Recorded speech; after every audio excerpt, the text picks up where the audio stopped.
All right, everyone. Good evening and welcome to the Planning Board meeting, Wednesday, April 14th, 2021. It is 7:03. Tonight, we have President Guy Horn, member, Richard Clark, Vice Chairman, Steve Wetruba, Clerk of the Board, Bill Scanlon, our Town Planner, Michelle, is she in the other office, or? She won't be joining us. Michelle's not with us tonight? Correct. And then myself, Daniel Edmiston. It is, like I said, 7:03. Calling the meeting to order. First item of business will be approval of the minutes from last meeting. What's the board's pleasure?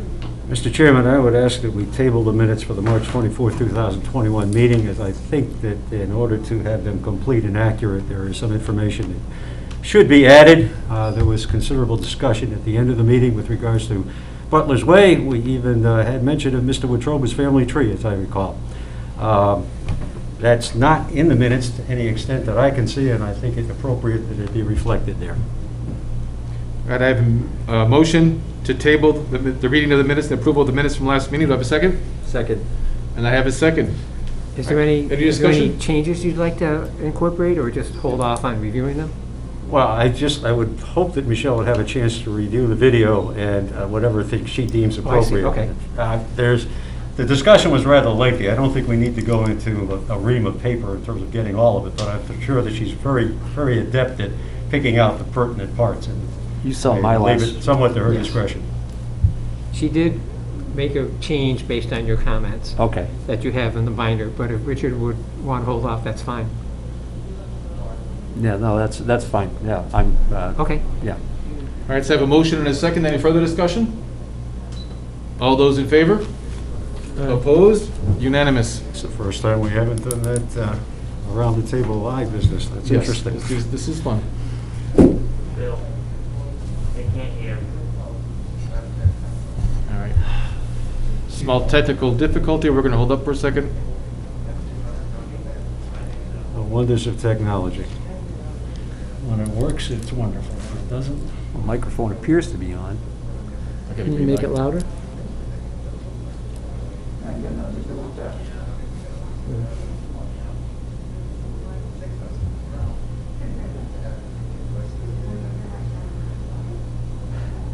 See, I was worried about filling up the time between 7 and 7:15 when we can open the public hearing. Technical difficulties will take care of that for us. and probably will.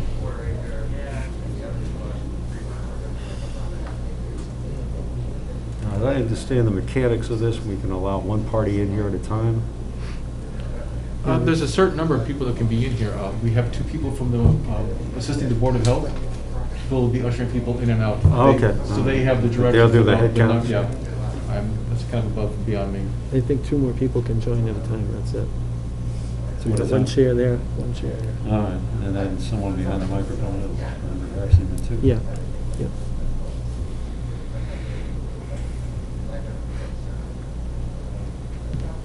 This room doesn't have our little So sneeze they guards.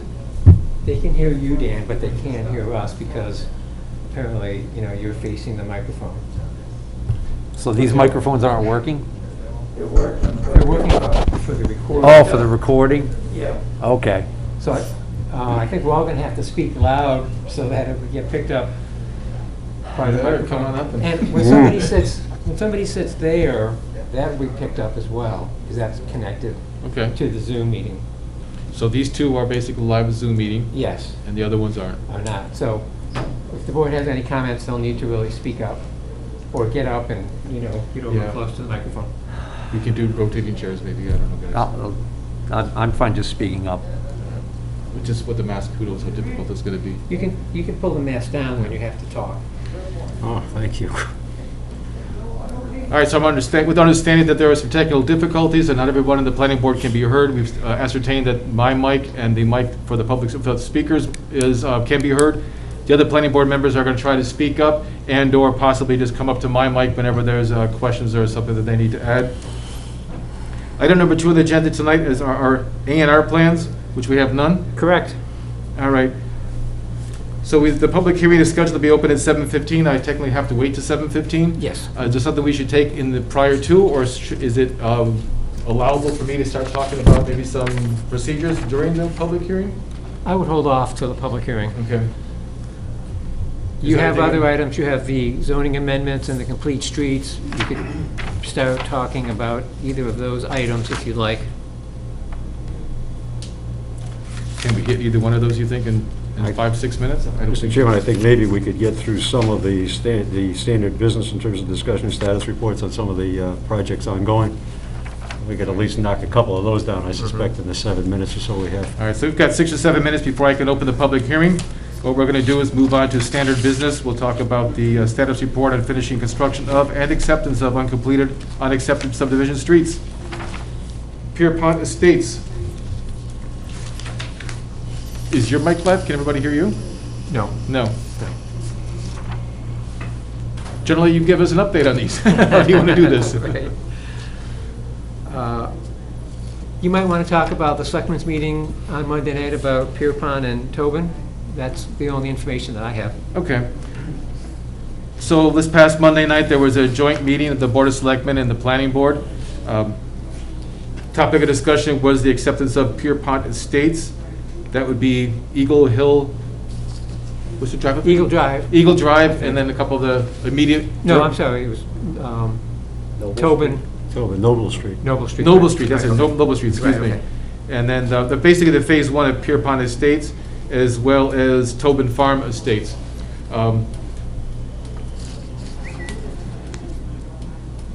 It was the decision of the recommendation of the Board of Selectmen to not accept either one of these, what do you call them, petitions?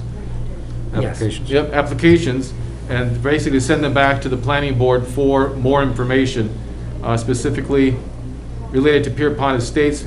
Since phase 1 was the only phase completed, there was concerns that there possibly truck traffic, construction traffic might further damage some of the streets. So that was basically pushed back to the planning board. And at Tobin Farm, there's some work that's outstanding. We need to get a Graves report about how to complete that work, if the work can be completed, and what kind of impact that might have. So those will be on our agenda most likely for 2 weeks from now? No, those petitions are dead now They're dead now. for this annual. Correct. Okay. All right, so we'll have to work with the developers / parties of interest and see if we get those back on the agenda for next year. So those are an annual review. They would be eligible for the fall town meeting, is that correct? That's correct. Okay, just noting that for the audience in terms of people's understanding going forward. Okay. Well, we could continue to try and come up with ideas on how to solve these issues so that we're ready to go come next spring, correct? Correct, right. Okay. So I It- think it- with Tobin, there was the concern about the waivers. Right. So in order for the streets to be accepted, waivers have to be granted or denied, but they need to be considered. I would, if, Mr. Chairman, if it's in order, I would like to commend Mr. Wetruba. He took several shovels, apparently, and dug deep into the archives and came up with what appeared to be the most cogent chronology we have, gaps though there may be. I wish you'd stop thanking me. Well, I don't know anyone else, quite frankly, who would have had the energy or the enthusiasm that it took to go as deeply as you did. And I think the depth of your knowledge impressed the selectmen, as it did any of those who were in attendance or who might be viewing those meetings later on. You did a yeoman's job. There's no taking away from it. Yeah, I mean, I've been thinking about this since that meeting too, thinking about how some of the things could be solved. I actually went back and looked at the meeting where Mr. Andrelevich talked about what Dan Guyon from the Highway Department had said. Mhm. And I realized that in fact what he had said was, he said that the Highway Department could provide the materials, that he had extra materials. He actually didn't say that they would put the guardrail in. The onus, I think, was still gonna be on the developer, that the thinking was, because remember, the Board of Selectmen said, the Highway Department can't do any work in there because it's a Okay. private road. But maybe we could talk to the new Highway Department superintendent, find out whether or not those materials are still laying around and have no use. Mhm. And maybe we can get somebody that's still involved with the development to go down there and put those guardrails in. Yeah, the unfortunate part of it, and I think we in conversation, you exchanged the thought that basically we were going with the he said, she said, he said, they said, absent any documentation. There's a lot of unknowns as far as whatever those conversations might have been But and if we who could might get even the have been guardrails involved. in, if we could get the guardrails in, then Right. we could always, I think maybe it wouldn't be a bad idea to grant a waiver waiving the requirement for the stone walls, that's what the plan originally called for. That would cover us there. Then the guardrails would be in, so the safety issue would be mitigated. I think there was talk that, somebody had still said that they still had stop signs, that they could go and put the stop signs up. What's the mechanism by which we would approach Mr. Murray on that bill? Is that something we should make a phone call, reach out to him by text, or do we go through the Board of Selectmen to do that? What are the channels involved? We just want to ask I the think- question, Yeah, does he know if there is any guardrail material up there at the highway garage Okay. that is I'll not ask needed him. elsewhere Okay. in Sure. town? It's just sitting there going to waste, mhm. which is what it sounded like Dan Guyon was Right. intuiting that. So do we have a point of contact with developer who's active there, who we can contact as Yes. far as? So in theory, that person could make any kind of request for any kind of action that we might need to take to get that accepted, correct? Yes. All right.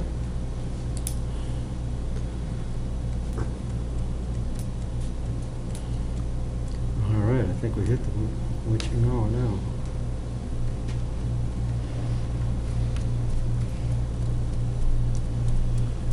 Some of the other stuff that just can't be done. It just Oh, there's can't- no money. There's no way it can be done, so we're just gonna have to figure out a way to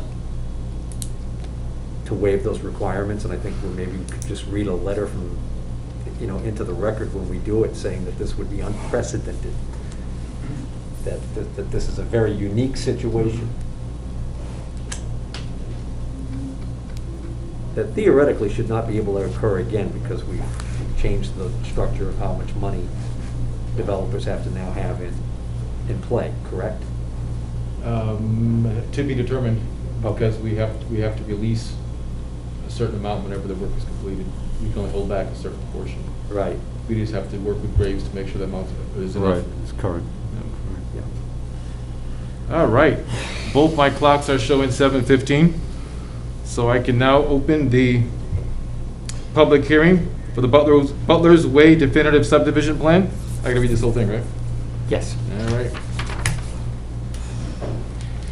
In accordance with the provisions of Mass General Law, Chapter 41, Sections 81T and 81U, the Dudley Planning Board will hold a public hearing on the Butler's Way definitive subdivision plan at 7:15 PM on Wednesday, April 14th, 2021.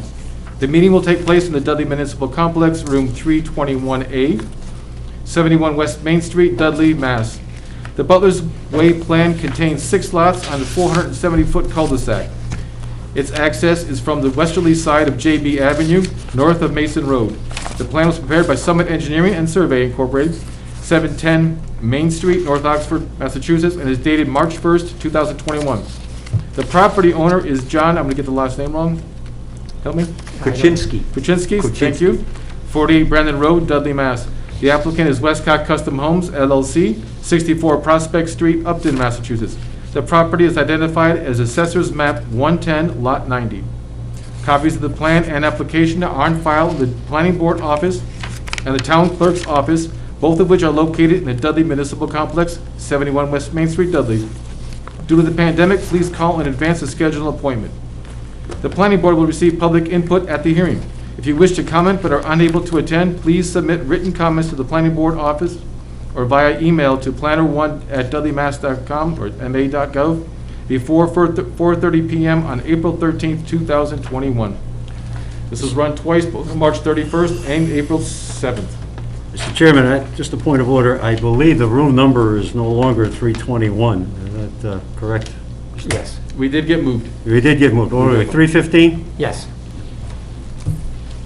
All right, so as everyone can see, a big crowd tonight. We are in a smaller room, so we have to work around these obstacles. We do have a couple people from who are assisting the Board of Health, ushering people in and out as far as the guidelines are concerned. We're asking just for a little patience. Before we get started, I kind of want to go over a couple items according to Robert's Rules of Order for meetings. Everybody, of course, it's a public meeting. Everybody is asked to and allowed to speak once. I'm asking to try to, because of the length of the evening, we do have a hard stop at 9:30 tonight. Try to get everybody in. If we can't, this will be continued. Try to cut down on repetition if possible. If when you're complete, if you feel that someone else has brought up a point that maybe you want to offer a rebuttal or a second comment, that is welcome, but I'm asking you to please limit yourself to the 2 at the most. 1 would be perfect, of course, but 2 is at the most. Again, try to cut down on repetition. The planning board's going to try to do the same. We did receive a number of letters and emails. If you are in attendance and if you are speaking to us in person and you would like to have us not read your letter, I ask you to state that. We just also saves a little bit of time for us. Wanted to get in just a little background about the process. In this process here, we met and discussed with the applicant what do we call it? Preliminary? A preliminary plan? Yeah. A preliminary plan. That's where the applicant would describe to us what their plans are, and he gets feedback from the planning board. That allows him to further develop his plans and come to the point where he can submit a definitive plan. Once that definitive plan is submitted, which has been done, that's when the planning board calls on the public to speak, offer comments, and we start to get in-depth. That's when the town, other boards and individuals in the town, be it the police chief, fire chief, etc., they get involved at this point in time, and it goes through a very formal and exhaustive review. So that's the point we're at right now. Just as a last comment, pretty much, is I just wanted to point out that a subdivision plan, if it is submitted and it meets all of the guidelines, Dudley bylaws, subdivision control bylaws, there are a couple other regulations that we have. If it meets every one of these guidelines, rules, etc., we are obligated by law to accept that plan. So I just wanted to point that out to everybody so that knows that, just a little bit of background about what the planning board is about. Yes, we are working in the best interest of Dudley, the town and its residents, but we also have rules and guidelines to follow. With that. Mr. Chair? Yes, sir. I just was thinking maybe we could clarify for the audience, when we say obligated to accept the plan, we're obligated to accept the application of the plan. We're not obligated to approve the plan. Bill? That's not quite accurate. No? You do have to approve a plan that complies with your regulations. Mhm. So the subdivision control law says that the planning board shall approve a plan that conforms to its regulations. That would be a help plan me- that did not So have any if- waivers. If Help it me, requires waivers. Yeah. And you decide not to grant the waivers, then you can deny the plan. Okay. Okay. But, so you would approve a plan by granting waivers that have been requested in this case. Gotcha. Or you deny, if you don't approve the waivers, then you would deny the plan. I guess I was just trying to make sure that we made it clear that this is not a done deal. No. So I don't think the audience can hear, so what was mentioned is that the question was asked, the comment was made that we're required to accept the plan but not to approve it, and our town planner said, no, Mass General Law, if it meets all of the regulations, guidelines, bylaws, etc., then we are required by law to accept it. The developers here tonight? Yes. All right. Would you like to make a presentation for us? Yes, please. All right. I have a plan. I don't know how you want me to set it up. Where do you want me to put it? Pass it around. Facing this way?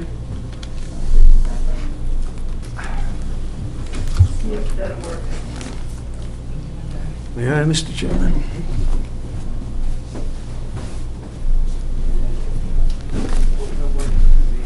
Guess we should have grabbed the easel from the other room, huh? No, for allowed to. Can we focus the camera on that a little bit better, or is it? They're still complaining that they can't hear and that they can't see it. I don't know if you moved it so they can see it, but. So if I've got the correct camera angle, we're just seeing the top stripe of the plan.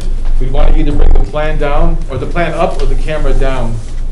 Oh, on that screen? Yeah. If you look Okay. at the screen back there, Is it on this one? yes. There we go.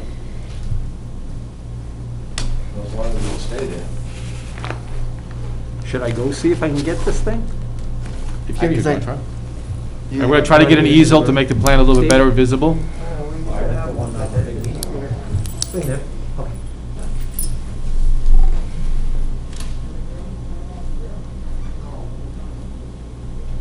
All right, so Steve's giving them an update. You want to just drive ahead and wait for the easel, or you want Go ahead, Michael. You want me to go ahead? Yeah. Okay, good evening. My name is Peter Lavoie. I work for Summit Engineering. I'm the project engineer on this project. Here tonight representing Westcott Homes and Scott Butler, who's here in the audience with me tonight. The project is located off of JB Ave between Lot 3. nobody can hear? Can I? Okay, so it's not an either. Oh, good thing that. We understand that nobody can hear, so we're just trying to figure out how to deal with this technical issue right now. I can't find that easel in either one of those two rooms. They must have put it somewhere. I'll see if I don't have mind one in seating the plan. chair if you want to bring your plan up here and kind of, you got yourself on camera right here? Is this going to make it easier? Somebody just asked if we could bring the plan into the other room. I don't even know how that would No, work. it's gotta be in here. Yeah. Let me try going up there. Put it on the, put it on the board. Well, I can put it on the board too, Yeah. behind me. That might work. And then, of course, not hearing it. I don't know how we're gonna do that. We used to have an easel, but I mean, you can see it. Is that okay, Fred? That's what I would suggest. Wait, why don't we wait till Try to sit Bill down. gets back and see if we've got any connection out there in terms of any audio. If I sit down and try to use the microphone the best you can, it looks like the Okay. microphone's working. I don't want to sit in front of it.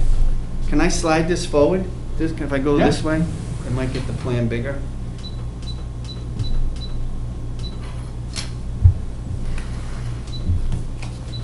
comments. Pardon? No. Do you want me to start over? The comments are if they Okay, can't hear us, then it's not a meeting and it doesn't Good evening, count. my name's Peter Lavoie. I work with Summit Engineering, and I am the project engineer for this project right here. Here tonight representing Westcott Homes and Scott Butler, who is also in the audience. The project is located off of JB Ave, between 3 JB Ave and 1 JB Ave. Supposedly they can't.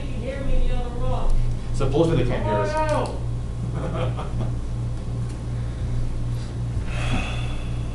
Is Bill in search of some solution of it, or did he just disappear in frustration?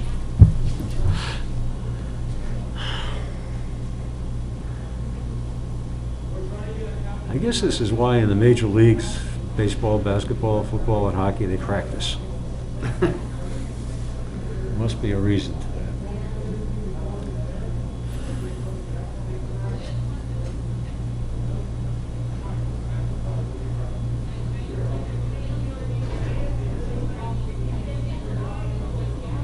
I guess I could give them the plan, and I have another plan underneath. The same thing? Well, it's not colored, but I don't know. Why don't we wait till the chairman gets back and figure out where we are, if we're anywhere. So I'm being told they can't hear me. They could hear me. So I'm trying to get closer to the mic, possibly take your mask off if you're comfortable, and then start again and see what we can do. okay. Try Some it again. people, just speak up if you can. Okay. Thank you, appreciate it. Okay, no problem. Good evening. My name is Peter Lavoie. I work with Summit Engineering, and I'm here tonight representing Westcott Homes and Scott Butler. The project is located off of JB Ave. It is an existing vacant lot, approximately 3.3 acres in size.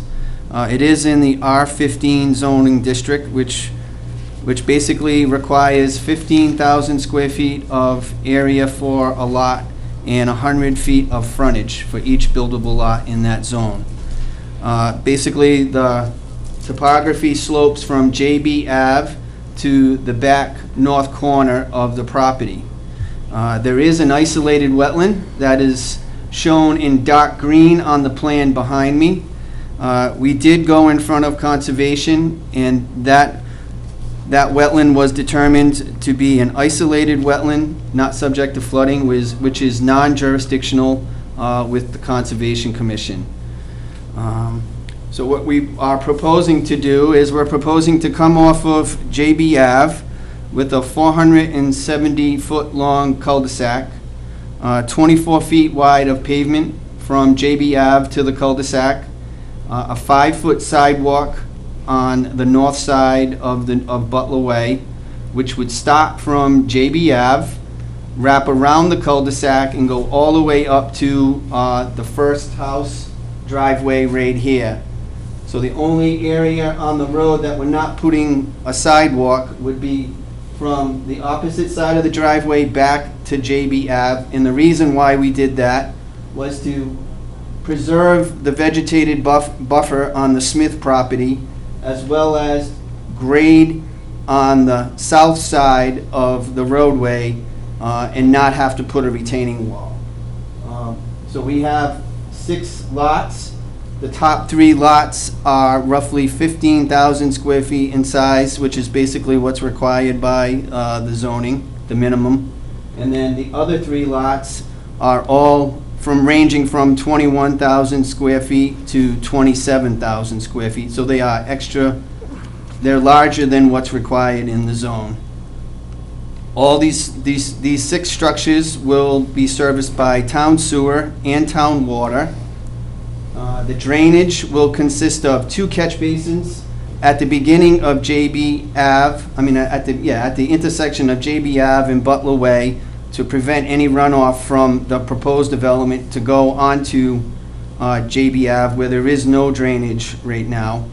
So those 2 catch basins will bring the water back to an infiltration pond that is located in this location here. We also have another catch basin in the cul-de-sac, because there's a high point in the road here, so the runoff will run this way, and then it will run down this way into the cul-de-sac. So we put a catch basin in the cul-de-sac. So basically, the drainage will consist of 3 catch basins with 4-foot sumps. It'll discharge it into the water quality basin, which has a 4-bay, and then it'll infiltrate into the larger area. We did perform soil testing to determine where groundwater was, so we could place the bottom of the basin 4 feet above groundwater, which we did, and it was witnessed by Graves Engineering, which was the town's engineering review engineer for the project.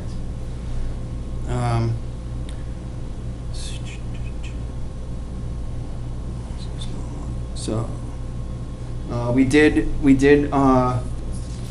propose granite curbing at the beginning of the entrance, which was part of the preliminary plan. That was a recommendation by the planning board. So basically that is the proposed project. There has been a change. Originally, when we did the preliminary plan, we showed 6 single-family homes, and then when we submitted the definitive, we did the 3 smaller lots as single-family homes, and these 3 as duplexes, which is allowed by zoning. After my client he changed his mind and has determined that he will do 6 single-family homes, and he will not construct any duplexes for the project. So we are back with the original plan that the planning board had approved in the preliminary stages. For this project, we do require some waivers due to existing conditions. So I'll go through the waivers. The first waiver is at the entrance.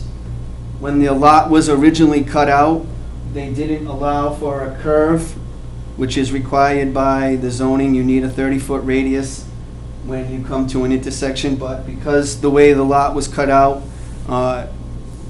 previously, it's at a 90 degree, so we're asking for that waiver. The second waiver would be for the typical cross-section. Because of the width, which is only 40 feet wide, the right-of-way, and to fit the sidewalk and, in the grading, we we asked if we could go with a 24-foot wide paved road, which is larger than the pavement on JB, which is only 19 feet wide. So this main avenue is only 19 feet wide. We're requesting a 24-foot wide paved area. The third one is the right-of-way at the beginning of the road. When this lot wasn't originally cut out, is only 40-foot wide. So that's the reason why we're requesting a 40-foot wide right-of-way instead of a 50-foot right-of-way. We don't have the 50-foot. The fourth one is the open space and the playground requirement. Basically, the minimum area that they're requiring is an acre of open space. We do not have that open space in this area because we only have 3.3 acres in size. That's our total lot. The last one is the sidewalks. They require sidewalks on both sides. We basically did sidewalks on 80% of the road, like I said, starting at JB Ave, going around, wrapping around the cul-de-sac, and we're stopping at this driveway right here on Lot 1. Basically, that's what the planning board required. Originally, we were gonna put the sidewalk on the south side of the road, but by putting the sidewalk on the south, we would have required a retaining wall, and then that would have affected the vegetation along the Smith property. So we decided to put it on the north side where there is no vegetation on this side, so the sidewalk went around and we went all the way back up to, like I said, Lot 1. So it's basically, you're only missing 200 feet of sidewalk, but we had to ask for the sidewalk waiver. And that is my presentation. Mr. Chairman, are we allowed to question Mr. Lavoy at this point, or are we going to welcome the public in? I think the board should be able to ask questions first. All right, so what we're going to do is the board's going to have a couple of questions that we'd like to ask Mr. Lavoy, and then we'll start bringing in residents to speak their mind. Hello, I'm over here now. Mr. Chairman? Just 1 second. The one thing I want to add, please, is another point of Robert's Rules of Orders is that whenever you're in here speaking, you're making all your comments through the chairman. That means you're not talking directly to the applicant, or even if there's someone in the crowd who you're against, to them. The point of that is to try to keep everyone's passions in due bounds. We're trying to keep everything in check here. We want to have a productive meeting, and I know there's a lot of feelings about this project, but we want to make sure that we're being productive and non-aggressive about it if possible. All right, we have some questions from the planning board. Mr. Chairman, if I may, somewhat concerning in that the plan is presented, Mr. Lavoy, the dwellings or the lots that you have indicated there's a blank. Previous definitive plan, I believe it was duplex indicated in at least 3 of the units. No. Okay.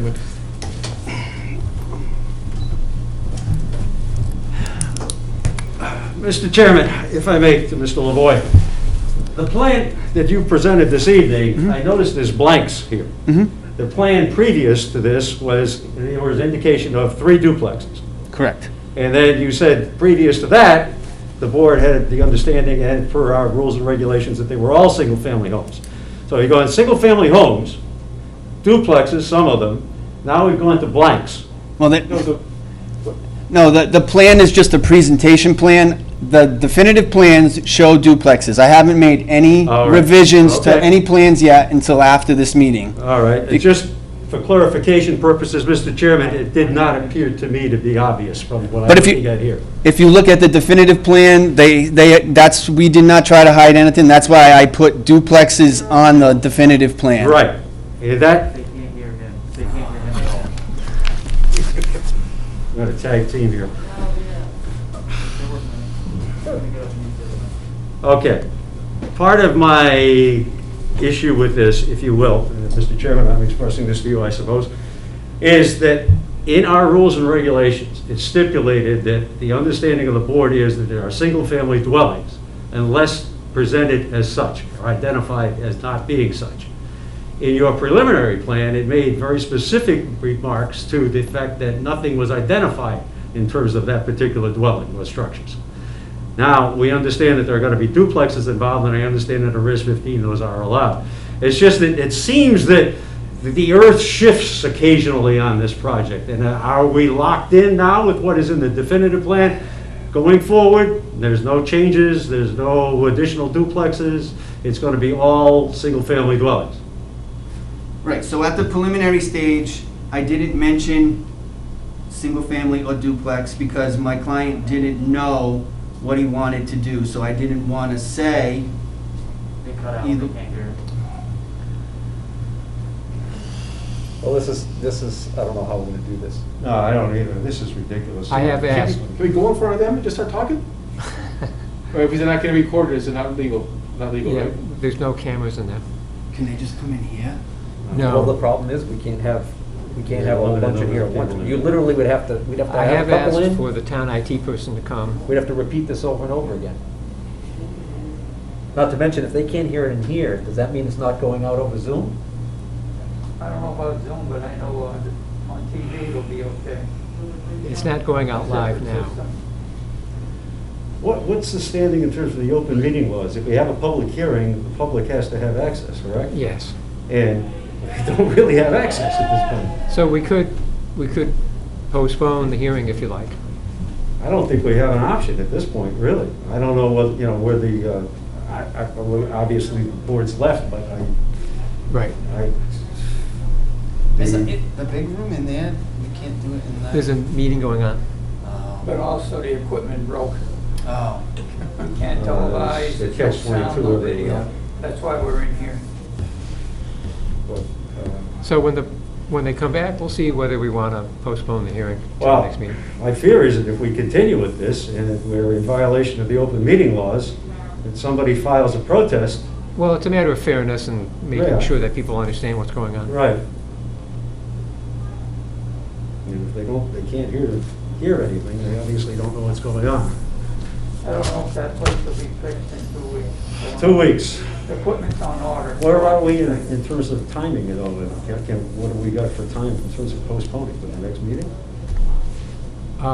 You have time. Yep. We have time? Yeah.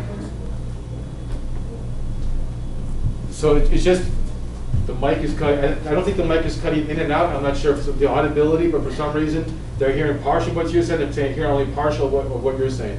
So, I don't know what the solution's gonna be. There's a lot of There's yelling only in one there. mic that's working. There's a lot of what? A lot of yelling going on in Yeah. there. A lot of, Just two some people are things. saying you have to look straight ahead and not turn your head when you're, but of course, we get the plan, you're trying to reference the plan behind you, so it's kind of hard for you not to turn, and I don't know. Well, what's the board's pleasure? Do you want to postpone the hearing? We can't, people in there. That'll go over well. I'm thinking we bring, but this problem is, people come in, now they can't sit over here because that mic doesn't work, right?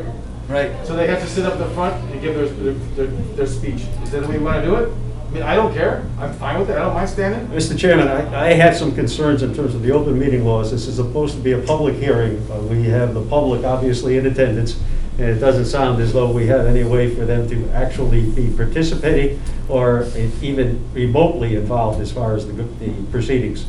Any advice? I'd postpone it. I'd like to know who the heck decided to give us this room tonight. I do think that before we have the next meeting, we get some assurances from the town that the logistics have been properly set up and things can go forward as they should. Or at the very least, we're in the big room so we can yell to the people in the back. Something like that, because this is, honestly, I suspect that if we continue in this manner, at some point, someone is going to say, cry foul, and we're going to be challenged. How long is that meeting in the other room? Are you and until? your client willing to give us an extension if it takes so? Scott, what's that? Would you be willing to give us an extension on this if it takes, we don't know how long it's gonna take to get the other room set up with all new camera equipment. If you want to postpone, I'd rather just present it once. It's kind of. Unfortunately, I don't think you're really presenting it No, at all right no, now. I the way this understand. is It's going just, on. it's frustrating. Yeah. because It's, just don't want us to run into this open meeting thing and somebody's gonna Right. say, hey, I couldn't hear that, you guys Yeah, did so we that." can put, we opened it, so we can postpone it, let Right. everybody know when the next one's gonna be. You understand where I'm coming from, Bill? Mhm. Because there's enough energy out there, I think that somebody would cry foul and we would be Yeah. hammered from pillar to post. Sorry. Hi, I Liz. came to look at your video issue. They can't hear in there. Okay. It's a what? This is Lucas. He's the, Okay. So consultant. to make it louder or? No, Make it happen. they can't hear, they can't hear us. They can hear the person sitting at that at the head of the table, Right. but they can't hear anything else. And they can't hear from there either. Okay. Okay. Yeah, and I think I had asked that, if that, that, how that would work, and I was told that, only that person there had to be, Okay. so. Who told you that? Well, I might have. I Oh, thought okay. that was gonna work as well. I see. So, the way I see it is this, we have two options. Bring people in one at a time, let them speak, that mic is working. They're telling us whenever people are looking directly, talking directly at the mic, not look at the plan, whatever, they can hear okay. Just start bringing everybody in to get their comments on the record and move from there, or we postpone. I just don't know how we're gonna do it back and forth once we get the people in here, one at a time, because literally you're gonna have, a board member's gonna be commenting, then they've gotta come behind the, Then just, we let the public speak. That might work. We let the public speak. We don't have to answer every single question they put up, it's gonna be repetitive anyway, right? We let the public speak, we give everybody the floor, and then we just go from there. And at the end of the meeting, whenever they can hear us, when if the people are still here, and then we can either have you come up front and say, with a rebuttal or answer the questions, or the board can answer the questions. okay, so, does he wanna Can- continue can his you- I'm presentation? Yeah, done. well, You are? I'm done. I was done. I did, that was a quick, because the planning board was asking Yes. questions. Point of order, Mr. Chairman. I don't know that Cameras don't work in there. plan, as you proposed, is the way we'd want to go, honestly. I have concerns in terms of the open meeting laws. I think that there may be some feeling among the attendees, if you will, out there, out of this room, that they are being cut out or being left out of something, because they couldn't hear it. And I don't know that that would stand challenge if it went to the Attorney General in terms of an open meeting So violation. as someone is speaking, we just hand the microphone over to that person. But we're getting, the What's that? speakers are all being It recorded. would get picked up. The speakers are being heard, Dan, we have a solution. okay? This is Lucas Pizzano, IT consultant. Hi there. Lucas, why don't you say what Yeah. you just told me? So we have a microphone that's a portable microphone. It attaches with a USB cable, but the cable is long enough, so like if one of the board members would speak, we would just pass the microphone over to that So person. we can put it over here too, so people talking? Well, that should just work. So if that doesn't work, that we should be able to fix. Okay, But Okay, it was working earlier, so. go that route? let's try it. Right. All right. How So much time do you think you need? I would say less than 5 minutes. So is that TV all the way up or no? Yes. It's 100%? It's about 70%. 70, okay. I don't think the audio is the problem. It's Okay. just that it's being picked up. All right, let me get that microphone. Okay.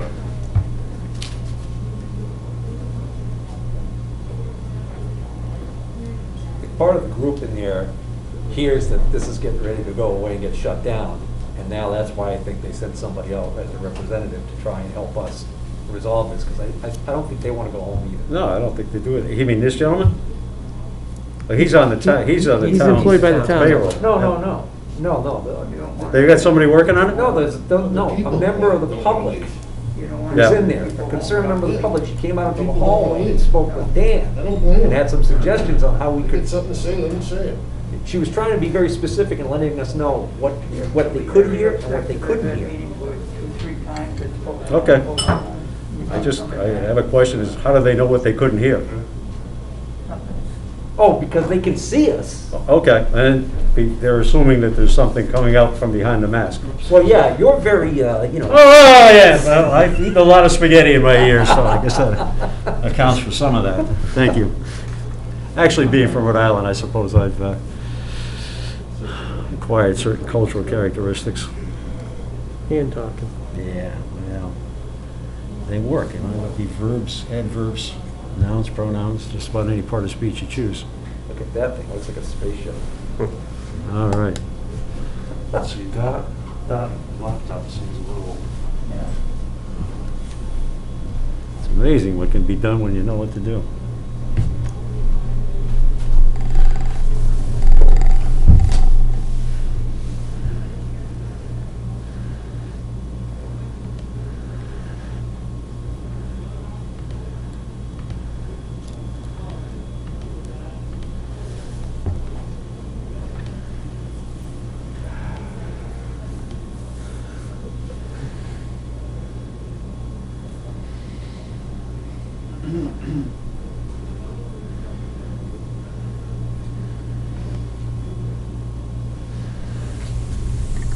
Bill, was the person sitting here, were they here or were they in the back here? It was right there. Oh, right there, okay.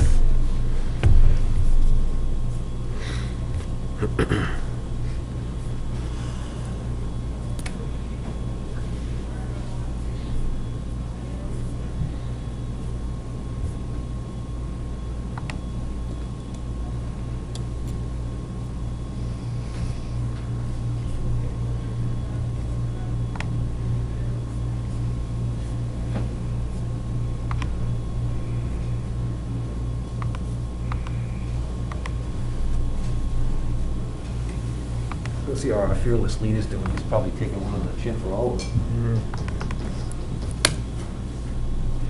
And if it comes back bloodied and battered. Test.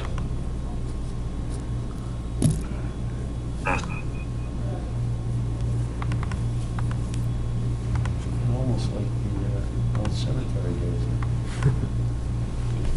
How you doing, Bill? It's not good. No, I know, it's all Yeah. right. Yeah, I got the police to come up. Okay. You survived. Yeah, So that's fine. I don't They seem to be think we okay need with them, but coming in here It and was speaking. just Yeah, it does create. Their concerns are that they couldn't Calming hear approach. everything, and then Right. just, doing everything that you can. they haven't been able to hear everything I'm so gonna far. hang out for a little But- bit. Okay, okay, good. Thanks.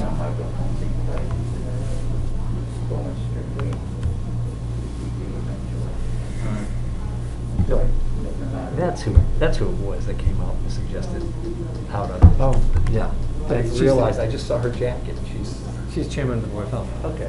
I didn't realize that. So Bill, trick question for you. The suggestion was made, since we have a hard stop tonight at 10 o'clock, and since we want to stop at 9:30, the comment was made that we've already wasted over a half an hour, that's our fault. Can we extend past 10 o'clock? The board can vote to do so, yes. We can't vote to do so. I gotta get up before 30, so. Yeah, no, Mr. Chairman, I would suggest that we start funneling in members of the public and to get them at least moving forward anyway. And we can, any comments or questions we have, we can finish up with later on. We're not going to close the hearing tonight anyway, so Well, you're going to extend? it's up to you, but I think you should. Yeah, I think we're going to have to. Well, yeah, I really kind of, just had a question that directly speaks to some of Richard's concerns. It's going to be through the chair to the town planner, so. What was that now? I didn't get that. I had a question, we were in the question phase when we had to stop. I had a question, I was waiting for Richard to finish. I had a question I was gonna ask through the chair of the town planner that directly speaks to Richard's concern. Can someone sit down here and we can test the audio, see how it sounds there? Or Bill, do you want to? Okay, Scott. Oh. Testing, 1, 2. Testing. Testing today. Testing tomorrow. Testing. Testing. There's no movement over there. Mary had a little. Testing. Is there anything? Anything? Anything at all? Hello? Testing. I got a thumbs up? All right. I got a thumbs up. That's good. So, you know, my thought was, is angry mob want to speak. Let him in, let him speak. Hopefully we'll get through most of them tonight.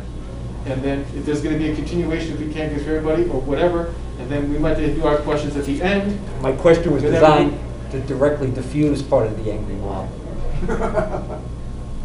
Well, which was, The biggest sticking point, the thing that made everybody go out of their minds was those 3 duplexes. You guys are walking it back now and saying we're gonna go single families.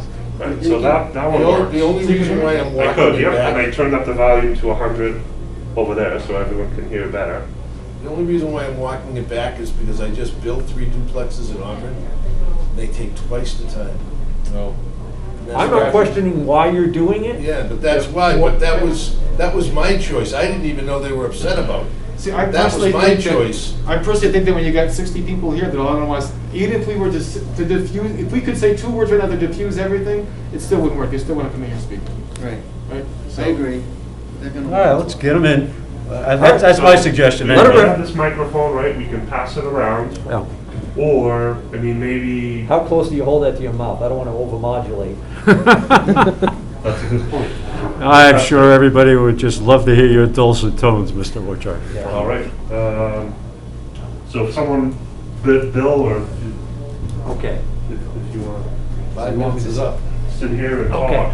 So I'm gonna speak in a fairly normal voice, about a foot away from this microphone, Okay. just to do an audio test, to see how this lovely microphone that looks like a satellite from outer space Sputnik. works. It's a Sputnik satellite that I'm speaking into. Hoping everybody can hear me. Can everybody in that room hear me? Wave your hands. Put your hands up in the air. Nothing. Like you don't care. Okay, I don't know if they can't hear me or if they're just not interested. Very echoey. Very echoey? Well, that's not me. You can hear. I don't have a built-in echo. Do you think that this microphone's picking up simultaneously? Yeah, let me just take a seat over there for a second. Because if these both are on at the same time, then there wouldn't be a. No, it's only one song, but. That'd be easier to build a duplex. Not really. Well, we're not done with this yet, so Yeah. hold the I thought. think,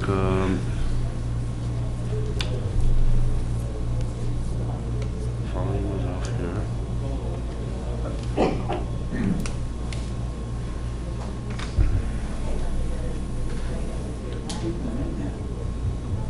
What's that?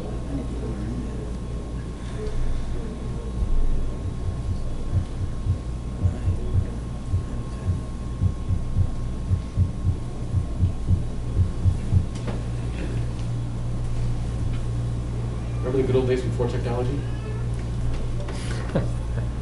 That's so much easier before COVID. You'd have thrown these things away and gotten everybody in the big room. When I first started working, fax machines were big, right? Oh, I So remember you get a that. fax, and it was easy, because you could read it, and you had 2-3 days to respond. No big deal.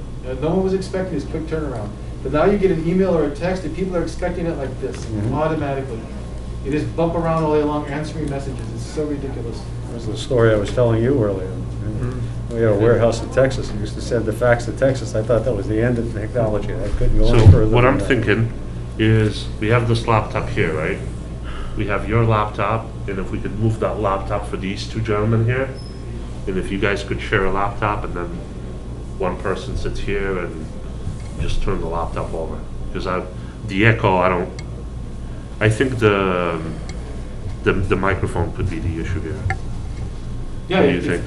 I think we can make that work. If we could just get the public in and have them speak and everybody can hear them, I think we're gonna Yeah. have that all one. So, all right, so that's all straightened out, right? All right. Let me just change the microphone here.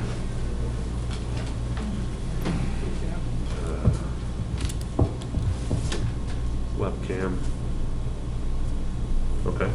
Do you want to zoom in here? Yep, I'll give you the meeting number. Do you have Zoom on there? I do. Let me open. Actually, have a picture of the meeting, I'll give you that.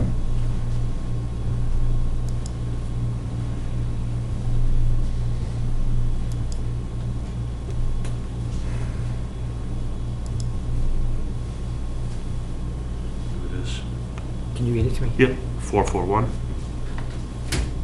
433 9921. have brought my laptop if I knew we were gonna need them. That's fine, yeah, that's okay. In case it did. Passcode 0 N Nancy T Tango. What do you drink out Cool. beer these days? Anything is cool. Oh, okay.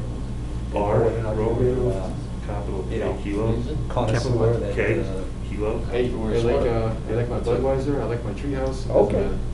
Treehouse. Treehouse, Full huh? gambit. Treehouse, I'm And then gonna we try have to that. approve you. Full gambit. Treehouse is cold on the head. That's expensive, Trina. We ready? Almost. Guess he's gonna set that up, so.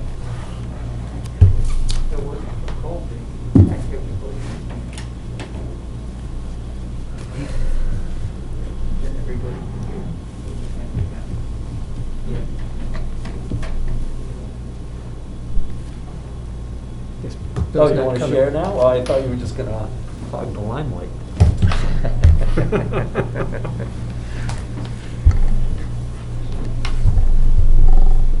Who is the host? Town is. Okay. Do you mind sitting closer together or? Lucas has. Oh, I don't know. We can- Social We distance. can just go one at a time, whoever's gonna We'll talk. One at a time. You can maybe push it back, move it around. Oh, okay. but then, you know, the microphone may not. So we good to go? Yeah, I would say we try it. So this is unmuted. This one, we need to allow Bill in here.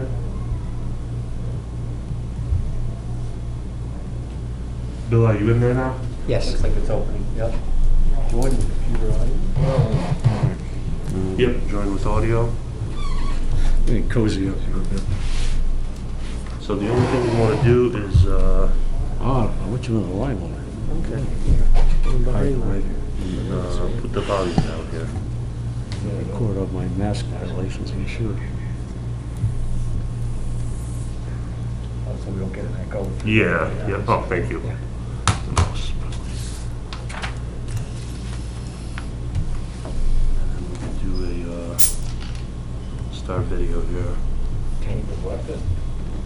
Okay. All right, so we'll go around the room, and if you could all just, you know, say hello, like test 1, 2, 3. Yeah. Would one of you gentlemen mind sitting down? Do a test here. All right, we're going to test the system and then try to get back and rolling. All right, so my mic, test, test. Everybody can hear me? Next. My microphone, test, test, everybody can hear me? Hi, microphone 1, 2, 3, testing. Everybody hopefully can don't hear need a this. mic. My microphone, test, test, can you hear me? No. Why No. can't- No. Any of them? No, just the last one. Just the last one. Now, you can see, like, when I speak, or when one of us speaks, the box lights up, the border of the box lights Yeah. up. When he spoke, just a little bit lit up at the bottom, I don't know what that means. Test, but- test, test, test. See what I mean? Mm-hmm. I think your mask has a lot to do with it. Were you the one talking before? Yep. Yes. Yeah, it was the mask. I Yes, think. test, test. Oh, There you yeah, go. yeah. All right. and That we has a can loud apparently- microphone in all it right. then, because this one's picking me up through the mask. Yeah, I had the mask on as well, and as did you. So, You can all right, talk so where the heck were we? We'll talk later. All right, so it looks like we got through the technical problems. We're going to try to move on. We now have 3 computers/mic set up for the planning board. We have a computer/mic set up for our quote-unquote guest speakers, whoever's speaking. We should all be good. Everybody in the other room should hear us. If not, please let us know, and we will have to make a decision how to proceed. So at this time, we're going to try to get the residents in. I'm not sure, how many at a time? One. So we're only allowed to bring people in one at a time. I know everybody has the urge to speak. If we can't get through everybody tonight, again, we will. The meeting will be continued. So we're going to hear everybody. So please pay attention to what the young men are saying and how they're directing everybody. And we're taking the first contestant. Bring him in. I know it hasn't been easy, guys. I do appreciate everybody's patience. We'll get through this. Hey, do we have a sign-in sheet, or is it just That's a identifying? really good idea. Do you have a piece of paper? Take the back of one of these, if you wanted to. I don't, any blank paper in here. Just state your name and address when you You get you ready may to want to start. remove your mask when you speak, because apparently there's an issue with that microphone. Okay, my name is Denise Driscoll. I live at 100 Mason Road in Dudley. Thank you for giving me the opportunity to speak. I did send a letter in to you, so it won't be Yeah, we necessary did get a to number of read it. letters. Again, I think I responded to a couple of them. I wasn't able to respond to all of them. I didn't have the email addresses. They were forwarded to me. But if, like I said, if you guys aren't here, we're going to try to read them. Okay. Can everybody hear me? All right. Okay. You have to speak up, ma'am. Okay. Speak up, yeah. Okay, I will speak up. I do have a question to the planning board to begin with. The 15,000 square foot minimum for a lot, does that also include the unbuildable pieces of the lot? So in other words, if a portion of the lot is unbillable, is that taken away in that, or is it still 15,000 square feet? So if the zoning lot size is 15,000 square feet, there is a minimum of upland or buildable space that has to be. Is it 75%, Bill? The build factor. Yeah, well, so there is a minimum. It's not necessarily the 15,000. It's a number a little bit less than that, depending on a number of conditions, correct? Right, so the bylaw requires, the bylaw requires that there be a minimum of 75% of the minimum lot size of the zoning district to be upland area. So the minimum lot size is 15,000 square feet, and then 75% of that would have to be upland. There is a table on the plan which shows that all of the lots do conform to that requirement. So they do, even though there are percentages here that are unbuildable, they still all meet the requirement? Yes. Thank you. Yes. This is just kind of a little picky thing, and I'm sure it was just a copy and paste, but I don't know if you realize in the general notes that are submitted, there's a lot of reference to town of Grafton, Yes. as opposed to the town of Dudley. Assume that's just a error, and we're not looking to them for input here. The engineer's report actually mentions that, so that will be correct. I'm sorry, I couldn't. The engineer's report actually caught that, so Okay, that will be thank you. corrected. That was noted earlier on. Thank you. Very early on. Okay, so I told you I live at 100 Mason Road. This property's been in my husband's family since 1951. We sat down, we reviewed the plan. I had to have it enlarged because I couldn't really see it on that smaller version. We abut approximately 550 feet of, I believe it's the westerly side of the proposed subdivision. We also watched the YouTube video of your planning meeting on 3/24. And so, based on that meeting, it was stated that a waiver to current regulation should be considered or granted when the request is in the best interest of the general public and not solely in the interest of the applicant. Now, as stated previously, Westcott Custom Homes has requested 5 waivers for this project, which to me sounds like a lot. There doesn't appear to be benefit to the general public within those requests. And it does seem that those requests are for the benefit of the developer, who will be able to then build more houses in that area. So my question is, how can eliminating the sidewalks, making a narrower right-of-way, and allowing no open space be a benefit to the public? It appears that all the waiver requests are a benefit to the developer, giving him the ability to squeeze more structures into a small parcel of land, which will greatly improve his profit. Now, if Dudley has these regulations, why are there so many waivers that have to be given with various projects? And why can they be so easily overridden? Concern about the slippery slope. What happens the next time somebody comes? Oh, you gave him a waiver, why can't I have one? So Are there issues that will come back to bite you later on because of decisions that are being made, because of waivers that are being put in place? Where does this end? If, in fact, so many waivers have to be given for projects to be developed, do the regulations need to be reviewed and new laws made? Okay, so the definitive plan differs, well, I guess this is a moot point now because we've been told that there will be no duplexes, that these are all 6 now single-family homes. Okay, so I'll skip to my third point. The plan clearly shows a significant area of isolated vegetative wetlands. Those areas cannot be built upon, so even though there are 15,000 or more square feet and meet the zoning, these houses can't be built, obviously, in the wetlands.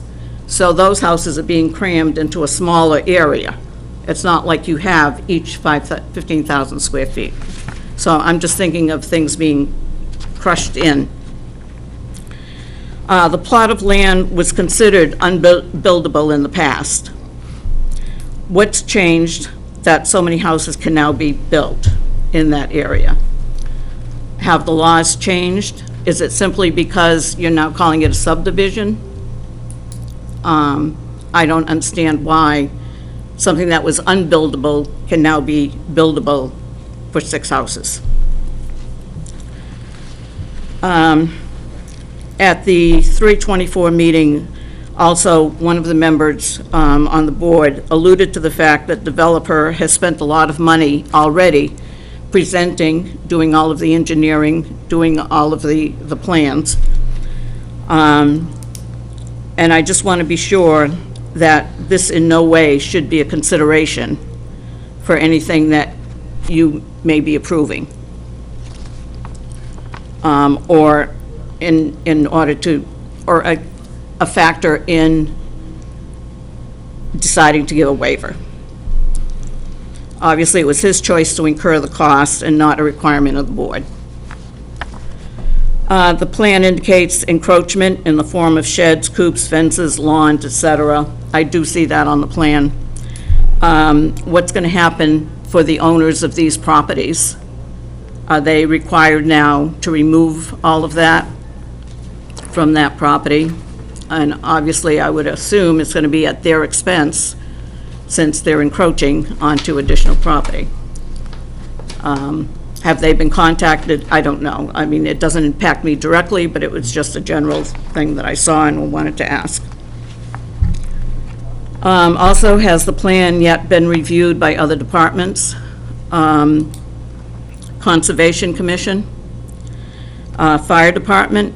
I'm not sure how easily that great big ladder truck can be maneuvered around that property, ambulances, emergency vehicles of any kind. Also, from a safety standpoint, the additional traffic coming from 6 additional houses onto already a busy, very busy Mason Road, especially when school lets out. I don't know if any of you have ever seen when Shepherd Hill is out. I mean, it's just constant traffic. Also, there's a lot of foot traffic on Mason Road. A lot of people walk. Shepherd Hill track team runs, walks. They do a lot of that there. Again, just another safety feature that needs to be considered. Again, now on a more personal note, the emergency spillway. One of them is within, if this is all built to scale, and I took out my ruler and measured this plan, a spillway is approximately 7 feet from my property line. How is that going to impact? What is the spillway and what's it going to do? Does that mean that all this excess water, which we know there's a very high water table in this area, is that all going to run off into my property?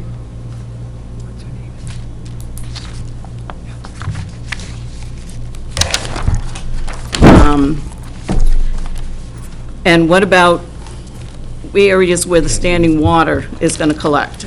Obviously, they're changing the whole topography of this land. So it seems to me that everything now is going to be pushed to run down towards the Dudley Oxford Road, towards my property. I'm concerned that it will be even more wet, that there'll be a lot more water and a lot more accumulation of standing water. Standing water breeds mosquitoes and all kinds of insects. A problem that I'm concerned about. There's talk about wattles. I didn't even know what a wattle was, but now I know. And I'm assuming that this will all be properly disposed of.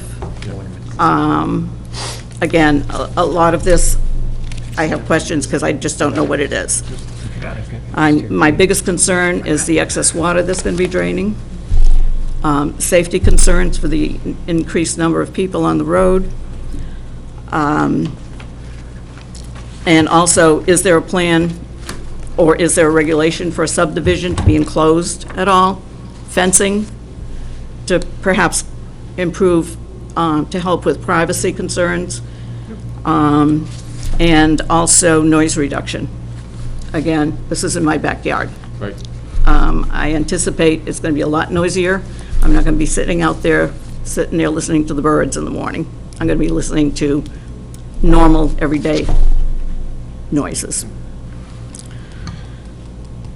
There were a couple of areas where I'm not sure if it's exactly to scale, but I know that the minimum side lawn should be, or the side of the structure should be 15 feet. It appears that some are less than 15 feet. And if you want specifics, I can tell you right on here which one I'm alluding to.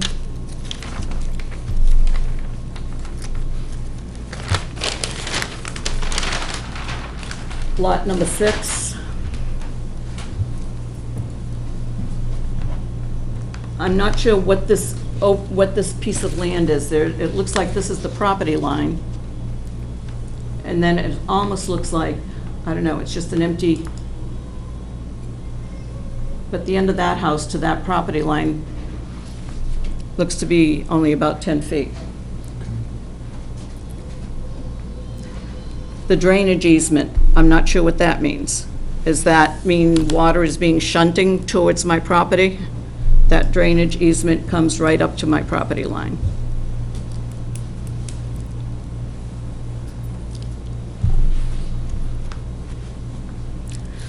And I'd be curious to know if any of you have actually walked on the property. Have you been to the property? Have you gone into the woods? Have you seen the standing water and the beaver dam? A couple of us have. I have a picture. This was taken yesterday. If you'd like to pass it around. I have one on my phone. Okay. I took that yesterday. My back was to Mason Road. You can see the houses on Shepherd Ave. Now, this is after almost 2 weeks of hardly any rain. I don't think any moisture that we've had in the last 2 weeks is even measurable. And that's the amount of standing water that's still there on that property. Yep. Okay, anything else? Or? I do thank you for listening to me. So we're not going to be able to answer all questions in depth. I do Okay. have a couple just points I'd like to make just about the whole process and everything. And then try to get the next person up here. So we are taking your comments obviously to heart. And Okay. then once we get into our deliberations, we'll have notes about all this and we will be thinking about everything. Okay. So waivers, this is something the planning board's been thinking about just in general now for quite some time. This board's been together in this, basically the same personnel now for almost 3 years. 2 years, right? 2 years. So we are thinking about waivers in general. So one of the examples is that there is a bylaw that says between streets and sidewalks, trees have to be installed. But those trees tear up sidewalks. So it's in our bylaw. We're looking at that and trying to get that removed from our bylaw. We're talking to highway superintendent, et cetera, trying to figure out what the right things to do. So yes, some of these are being under review. Okay. And some of them are being taken into consideration. Sidewalks has come up a number of times in a number of different developments. They've come up in different communities. And we're reaching out to different communities to find out how the sidewalk, problem is being solved. Wetlands, you're right, you can't build on them. I'm not going to get the exact numbers, but if the minimum lot size in this development is 15,000 feet, the two lots with the wetlands on them are in the 24 to 26,000 square foot range, and that makes them, with the 75% that has to be uplands, they're meeting that requirements. So those are all Okay. part of the engineered plans. That would be part of the unbuildable space. The encroachment on the sheds, that's not really an issue for the planning board, that would be for zoning, that would be building department, wouldn't it? Or for the building inspector, or is that us? Well, they'll have to be removed. Yeah, so yeah, that's a point down the road, that they're not on their own property, there's something's gonna have to happen to them, obviously. Part of the process, once we receive a definitive plan, is that we do go through all the departments and get their input. So the police chief for public safety, fire department to make sure that his equipment can get where it has to be. A water, sewer, we go through all the departments and get all of their comments. We're in the process of collecting all those right now. So the police chief will be talking about safety and traffic. That's kind of in his purvey, so he would be commenting about any kind of potential impact. If the board or the police chief, for example, thinks that there might be some kind of a traffic impact, which probably wouldn't happen in a project too small, but on larger projects, we can get a traffic study done, for example. Mr. Chairman? Yes, sir. I would just like to add, in reference to what boards have been consulted, that the Conservation Commission had a public hearing regarding the wetlands on this property. Actually, there were two meetings. The first meeting, they didn't have the information, so they tabled it to the second meeting. At the second meeting, they read that an email from Matt Morrow. Matt Morrow is the wetland consultant for the town of Dudley. So he's the expert regarding wetlands that the town relies on, not the developer. So the town takes his word on it. And he's the one who made the recommendation that the board make a determination, a negative determination of applicability is the exact way that it was worded. And that was their way of saying that because this is an isolated pocket of wetlands, that it did not fall under the jurisdiction of a local conservation commission. That's the way I understood the meeting. So now, at that meeting, the representative for the developer stated that they do not have an intention of going into that area, which is what is shown on the plan, that large black area in the back of, I'm sorry, I'm not sure what lot that is. But you see the large black Yes. area on there. That's that Lot 5. wetland area.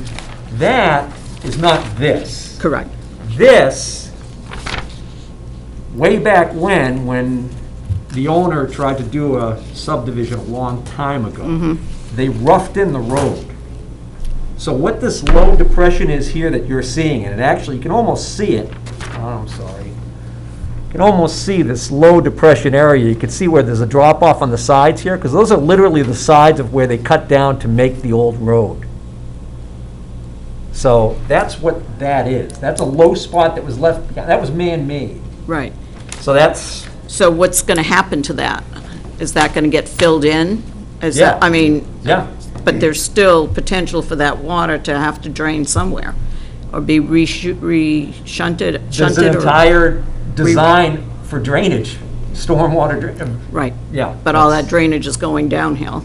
Well, there are stormwater regulations in Massachusetts, and it's basically generalizing. Most communities don't want to take stormwater and put it into a drainage system and take it to some kind of sewage treatment. The goal right now is to recharge it. So when you set up detention basins, or in some larger places you have underground recharge systems, it takes the stormwater generated by that area and percolates it back into the groundwater system. But the point I wanted to make with this, and I think that Steve was trying to get at, is that for the comments about the drainage, the distance to the border, standing water, the spillway, and we have engineers who review these plans and make sure that they're in compliance with all of our rules and regulations, not only for the town, but also subdivision control laws, and they get back to us. So if, for example, that one border happens to be 12 feet instead of 16 feet, that's not going to pass up to 12 feet. That will be 16 feet. We have engineers in place that make sure that happens. And those are the town engineers? or- Correct, yes, they're employed by the town, yes. And at And also what- the fire department would comment about something like that. You want to keep houses far enough apart so that if the fire happens, they don't, Right. domino effect. So at what point does that happen? That's all in progress right now. That's being looked at right now? Yes, so when we get a definitive plan, we start to set up the public hearing. We also send out the plan to all the departments inside the town and to engineers. Okay. So that's why this meeting will most likely be continued, because we don't have all those comments back. So in order for us to make a decision, we can't make it without their expertise. Okay. Mr. Chairman, if I may, I Yep. believe we do have a report from the police chief sometime this afternoon, I believe. Yes. So I would expect that we could make that available to Mrs. Driscoll. Sure. Okay. Can I ask the resident for a question, if I may, Mr. Chairman? You mentioned that the area that in question here was unbuildable. Where did that terminology come from? How did you get that? And Actually, what I point in believe time it was that? at your 324 meeting. The 324 meeting? I believe so. Well, I And- think, Dan, I think that might refer to a zoning standard, because in that district, you need 100 feet of frontage, and there's only 40-some-odd feet of frontage. But not as a To subdivision. do an interior lot, you need 50 feet of frontage and 5 acres, so it doesn't meet that standard. So I think from a zoning perspective, it doesn't conform as a buildable lot. So, Mr. Chairman, speaking directly to one of her other concerns, she said, well, why are we all of a sudden just calling this a subdivision and saying, okay, now you can build on it when you couldn't? That's the difference. That's what we were talking about. It is not a buildable lot for a single house if you just wanted to pop a driveway in and put one house there.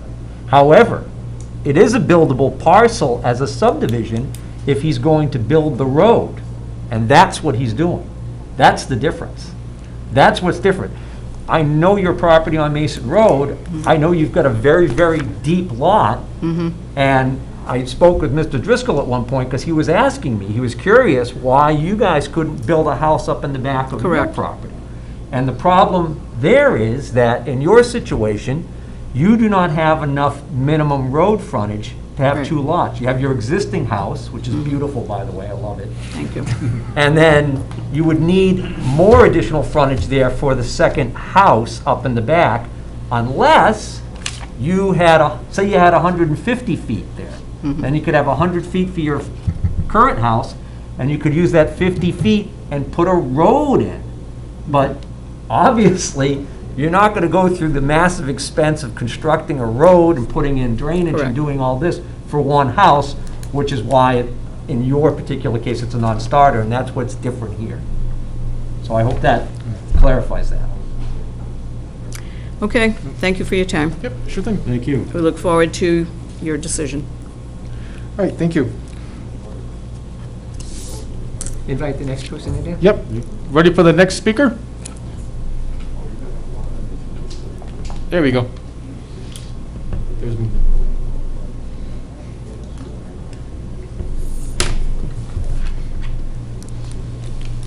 Thank you, Mrs. Driscoll. Yep. Thank you. Yep. Yeah, thank you. And obviously, we urge you to really look at this very closely. Yep. Enjoyed your email. It was one of the most, it had the most, it hit everything. Well, I try to deal with facts. We referenced everything on this list. Pretty much, it's every issue. Thank you. Sure, thank you. Thank you. Or concern, I should say. Not issue, concern.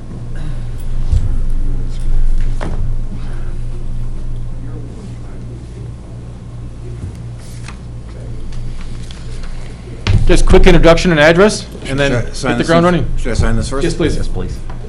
I forgot to ask her to sign. She did. Oh, she Yes, did? she Oh, good, great, thank you. Am I allowed to mention that I got a Buffalo Bison shirt at home as well, not a sweatshirt, but a shirt? I would not. Mr. Chairman, you're supposed to be impartial. Hello, can everybody hear me in there? Hello? Am I heard? Yeah, I can hear an echo. Okay. My name is Steve Urich. I live at 14 Shepherd Avenue in Dudley. And I know that there are a number of other people who are going to speak as well, so I'm going to just list some questions that I have, and very quickly do that. Number one, you mentioned that there was a waiver for 24-foot roadway as opposed to even the 19-foot one that's on JB Ave, but JB Ave is a nice straight stretch. The 24 feet involves that cul-de-sac, and with oil trucks and fire trucks and so on, will it be manageable with that 24 feet? The second thing is, the second waiver that you talked about was the waiver for not having open spaces. But I noticed that one of the reasons why there won't be any open spaces is because of the crowding, but also, if I remember correctly from what the engineer said, there are 3 catch basins and 1 pumping station, and they've got to go someplace, and they're going to go on the inside of that area, which will certainly take away from that any open space that we could have. And speaking of the pumping station, I don't know where it's going to be located, but if it's located within the wetland area, it's going to have to be secured well enough so that curious kids from the neighborhood don't end up climbing all over it or exploring through it, and possible injuries or worse. That's not a good situation. With regard to my next one, which here was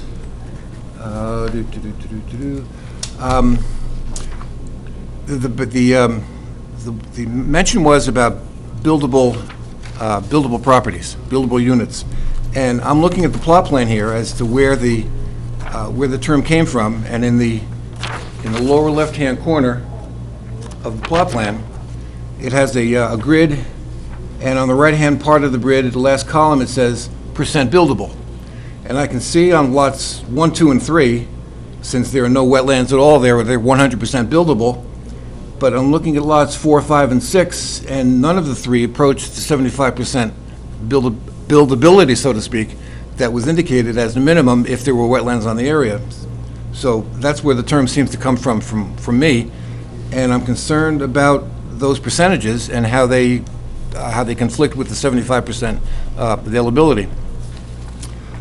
Mr. Chair? Yes, sir. If I may, that 75% refers to the minimum lot size. So it's 75% of 15,000, not 75% of the entire area of the lot. Okay, so for example, lot number 4 has percent buildable listed as 44%. Can you explain that in terms of what you had just said? Take 44% of the actual lot size of that lot. Yep. And that's your buildable area. Right, and that has to be, what's Has to be- 15%? What, 75 of, 15,000? yeah. All right. One second. He's faster with his calculator than we are. So 75%, 15,000. 75% of 15,000 is 11,250 square feet. Right. So that would be the minimum requirement. So if you have a lot of 100,000 square feet and 44% is buildable, then you'd have 44,000, which would be, it might only be 44% of the whole site, but it's more than, if it was in a Res 30, for example, you'd be above and beyond. Does that make sense? So I'm not an engineer, so when I'm reading this, lots 1, 2, and 3 say to me that last column, 100% each.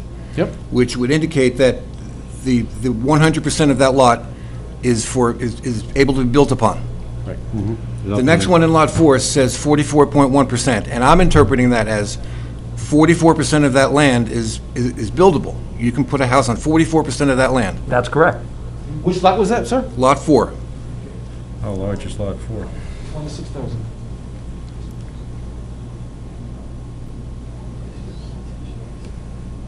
So 44% should be more than Right, so 11,500. you have 26,398 square feet on lot 4. If you multiply that by 44, Yeah. 44%, you have 11,615 square feet that are buildable. The requirement is 75% of, since it's a Res 15 district, it's 75% of the 15,000, and that's 11,250. So you actually have 400 square feet in quote left over. Okay. Does that make sense? A little bit more. That's why we're not engineers, we can't read it either. I think it was Mr. Vetrova? Yes, I think sir. I think you showed us a picture of the area. Yeah, sure. And the picture's not necessary right now, but as you were showing up the picture, there were some comments in the waiting room that wasn't very accurate. So I don't know that it was or wasn't. It's a photograph, I don't know how it Yes. can be inaccurate. The interpretation of the photo. It's inaccurate that this isn't the dugout from the original road? That I don't know. Okay, But so- I saw a lot of people shaking their head and saying, no, that's not true. Well, I guess when they come in here, they can tell me how I was wrong. Okay. Just a point of information, I actually walked the parcel yesterday, and I did witness something that looks very much like that photograph represents. Yeah. How that came to be, I guess, is the question. Whether that's a natural occurrence or whether something was done there that resulted in that water standing there. Well, I'm not questioning the fact that the photo itself is not accurate.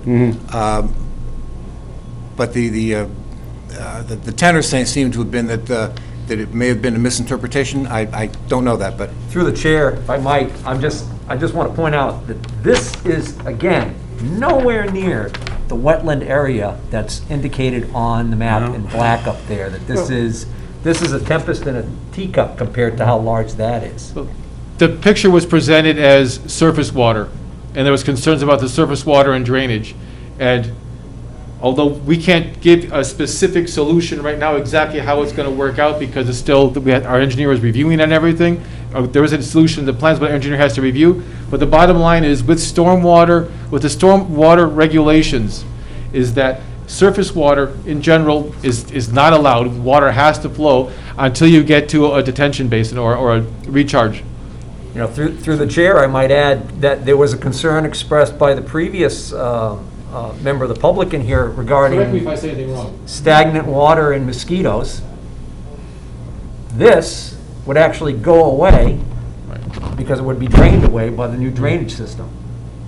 In part, Mr. Wetruba, if I may, Mr. Chairman, there's supposed to be a retainage, an area where water will be retained. Which will for have a fence around some it. undetermined amount of time. Which will have a fence around it for safety. Which will have a fence around, Bring it. that That's up true. too, We so did insist upon that much, yes. Kids won't be climbing over that. Right, we don't need that. Okay. It would be more secure than what we have presented in the picture, which is apparently open to anybody's access.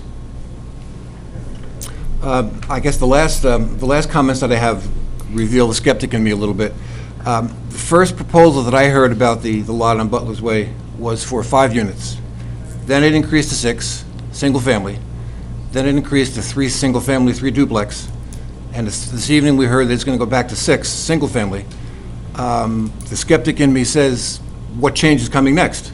Mr. Chairman, this is the thing that I wanted to mention before, but we decided to hold off on. I see what the developer is now saying to us, that he is now going with 6 single-family homes. My question through the chair to the town planner is, can we actually have the plan before it's recorded show something that would indicate that there is no possibility of the developer doing, and no offense, the developer doing an 11th hour change and going to the building inspector and saying, hey, look, this is a permissible use in this area, duplex. Now, that can't be done. I mean, Okay, I want to make sure everybody knows that. Right, so the process is, a definitive plan gets submitted to us. It gets reviewed, we hear comments. Then, all the comments are put into a bundle and given back to the developer. The developer has the option to try to make all the comments fit and make sure everything is according to regulations. So, whatever is finally submitted and then gets approved, that is the definitive plan, that is recorded so in County Deeds Department or what? Yes. Yep, so that's a recorded thing, so there's not gonna be anything 11th hour, no. And I guess the speaking for him as a skeptic, that plan up there behind you, what on that plan would assure the public that those orange blocks are going to be single-family homes as opposed to just being orange blocks to be determined? We could simply make it a condition of approval. That's what I'm saying. That's what I would. I'll put it in paper. I made a decision. You want, I made a decision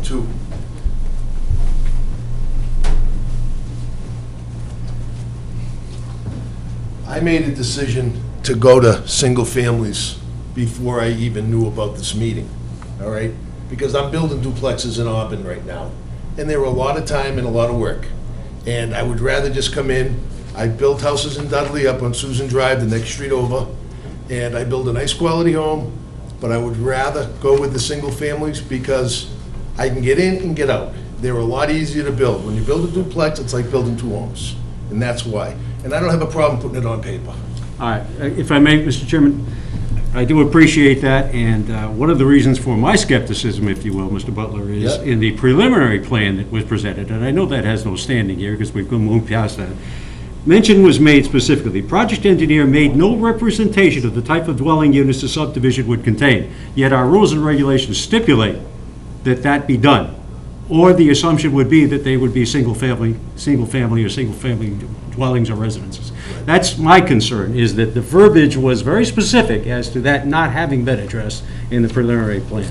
And I can appreciate Mr. Urick's concern, and I'm sure it'll be raised by others, as far as, I was taken aback, quite honestly, and I think I made mention of it, when I saw blank spaces in those brown boxes. Mr. Chairman, I believe that the developer explained, the developer's engineer explained why it wasn't specified in the preliminary plan by saying that at that time, that his client did not know what he wanted to put there, whether he was going to do single-family or duplex. That's what he said at the beginning of this meeting. I think it's been addressed. Whether or not you choose to believe it or not, that's up to you. If you don't want to trust the guy and you want to take Mr. that public Wetruba, I would backyard- submit, Mr. Chairman, that it has been addressed, readdressed, and misaddressed, I think, more than a few times. So But I'm saying let's as far move as this the zip along. codes are concerned, I think we've got the address down. But Thank you. we've got what a lot of people were concerned about. We've got a major concern of the people, duplexes in this neighborhood. We've got that off the table, and we've got assurances that are going to be in writing that this is not going to happen. Mr. Let's move Chairman, I think on. Mr. Wetruba assumes that this is off the table and that everyone is satisfied in regards to this issue. I think that's an assumption that does not stand If the the test of developer reason. puts it in writing that he Joe- is not going to put duplexes in this neighborhood, how is it not off Mr. the Wetruba, table? if you recall Gentlemen. your statement, you used the word "if." Passions, gentlemen. That's not operative. It's an if. Passions, gentlemen. I would recommend, let's listen to the residents speak, and then we can have this discussion afterwards, is Sure. what I would recommend. Okay. And my last is a question to you all. You know that there's a lot of concern about the wetlands. They've been there since I've owned my house 45 years, and decades before that as well, and the wetlands are not going away, and we have to deal with it and so on, and we're dealing with it in a way that is man-made, which is not always very attractive. My question to you is this. If you were looking for a place to live and a realtor showed you a unit in that area right there, would you want to live there? And I'm going to leave that question with you. Thank you. Sir, before you leave, could you tell us where is your house in proximity to the subdivision? It's 14 Shepherd Avenue. It is, that's it, right there. Okay, so you're very close to the wetland. I do about that, yes. Okay. All right, thank you, sir.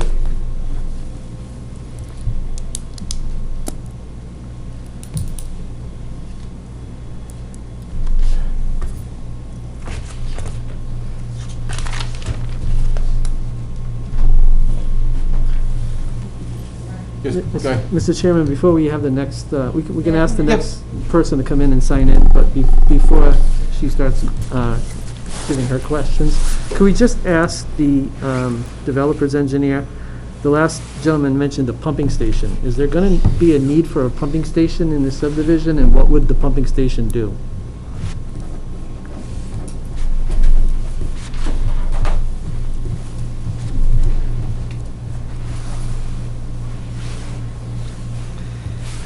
The only pumping station that is on the plan are the individual houses. There's 3 of them that will need individual pumps. They're called E1 pumps for sewage. Okay. But they're a little manhole in the front yard. It'll be screwed down, so there's no way, and they'll be in someone's front yard. It's That's the not- only pumping station that I know that are on the plan. So Nothing not- to do with Drainage. stormwater at all. Okay. And while you're there, just, sorry, through the chair, one other question. On these 6 lots, are your proposed buildings going to have basements, or are they going to be built on slabs? The top 3 are going to, 3 and that one will be slabs. These two will have foundations. They're raised. They're raised up, so they'll have walkouts in the back. That's it. Okay, thank you.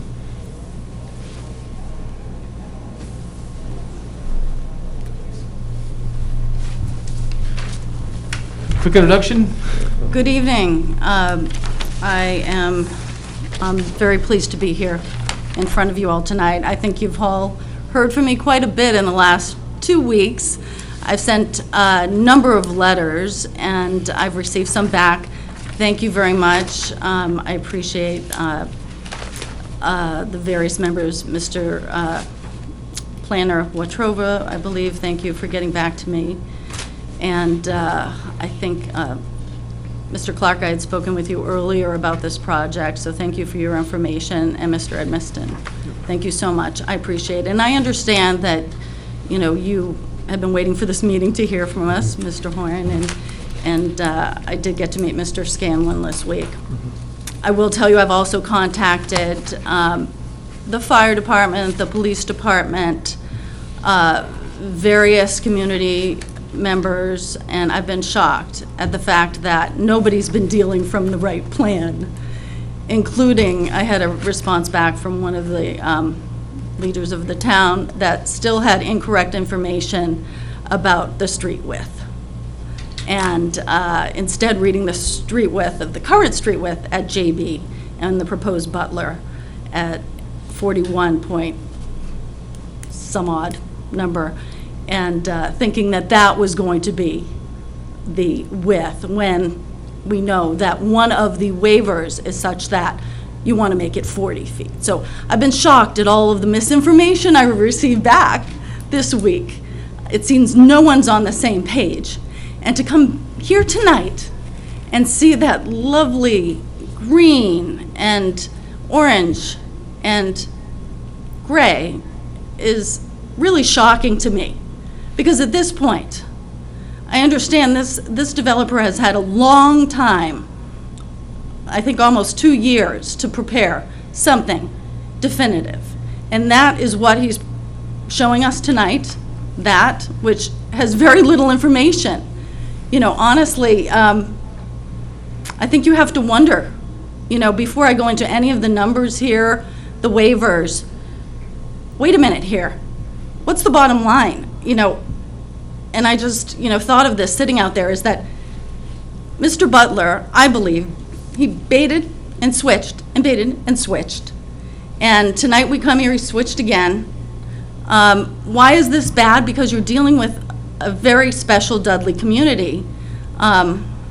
Ironically, that was built by the seller of the land's son, that was father, I'm sorry, confusing them, John Kuczynski Sr., built a lot of the homes on JB Avenue. And it's ironic that we are talking about this today, because my brother would say he died on, I think, sometime in the 70s around Elvis Presley's birthday. And my brother would never forget that. He thought that was really, you know, interesting, and it made an impact in his mind. And to think, you know, he's had this land in his possession for such a long time, and here we are dealing with this now, and looking at the realtor description of the property with a map that is dated 1974 with some of the people I remember. Bernard Gagnon is on this, if any remember him. It's dated 1974, and it's a plan for 5 lots on this property. And ironically,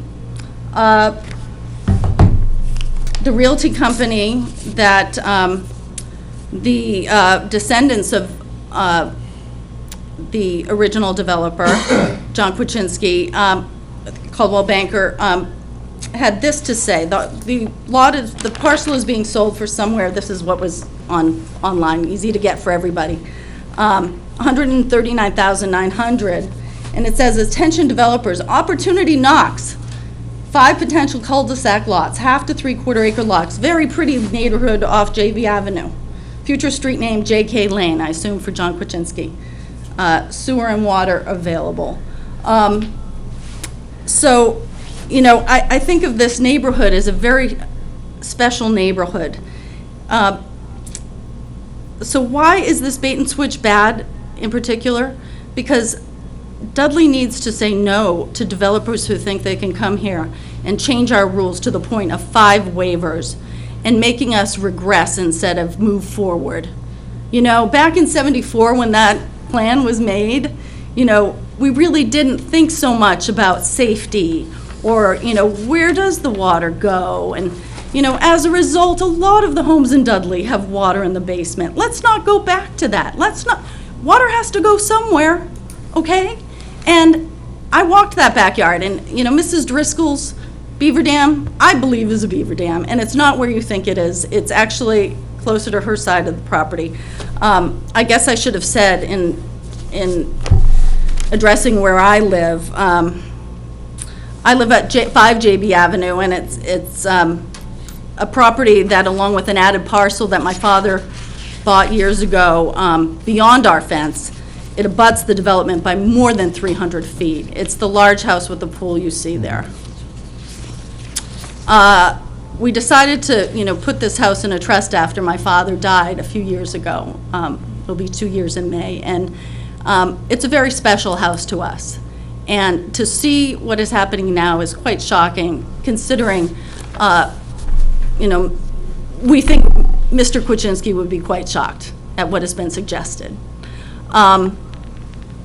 It is probably, honestly, half wetlands and contains much wildlife, including deer, turkey, this beaver dam, and countless birds. In the preliminary plan, I'm getting a little personal here with regards to my property, which is lot number 6, according to this, now single-family home number 6. It was noted by the Graves engineer that the single-family home at lot 6 was, and this, he was regarding a single-family home, not the duplex, was too big for the parcel because of its irregular shape. My question to you, has this been addressed? What's the story there? Also, house number 6 setback does not look to be the required 15 feet. I have sent my letters explaining my opinion that the area is too small for this development, and I really hope you consider seriously looking at the waivers. I believe the developer was not transparent from the beginning and honestly made you spend so much time and energy and town dollars on this, honestly. I know you mentioned in one of the meetings that he spent a lot of money, but, you know, compared to the amount of money that the neighbors could lose on their property values, it dwarfs. You know, his money incurred at this point dwarfs. We hope you consider the public interest here of setting such precedent, allowing such waivers on things like street width, the 40 feet instead of 50 feet, which were in the rules for a reason, for progress. Some towns, by the way, I think you mentioned, Mr. Clark, like Millbury, require 70 feet now. The sidewalks, yeah, great. You know, I'm just really, we're trying to think progress here. And so why are you trying to fit a square peg in a round hole here and trying to make all these red carpet waivers for this Upton developer who's coming to town really to maximize his investment and make a very crowded community with all sorts of issues for us? How about open space? This project is crying out for open space. Absolutely. I mean, you know, I honestly believe that area that he's packing the houses in, you know, it's, if you actually go there and walk around, you will be more understanding of what we're talking about here. I realize, you know, we have the wetlands there, but these houses are crowded into a very small portion of that parcel. And that needs to be considered. Otherwise, why do you think, you know, he's asking for these waivers? These waivers will bring down property values significantly. I brought you my Zillow of my house, which here you go. And by the way, I'm going to show it to Mr. Butler. It's the one with the pool. And its value, I won't get into that, but you can see it on Zillow. I've got to tell you that, my property value will be, drastically affected, and, most importantly, I fear the precedent that it's setting for Dudley to step back in time to, pre-1974, pre-ADA, pre-everything. Why are we making rules and regulations to make this town, better with more open space and safer for children and traffic safety? Why are we doing that? Why are we bothering? Why set those rules and regulations if you're just going to pass out 5 waivers? It seems to me unprecedented, and I don't understand why. But I am a journalist, and I very much would like to get to the bottom of it.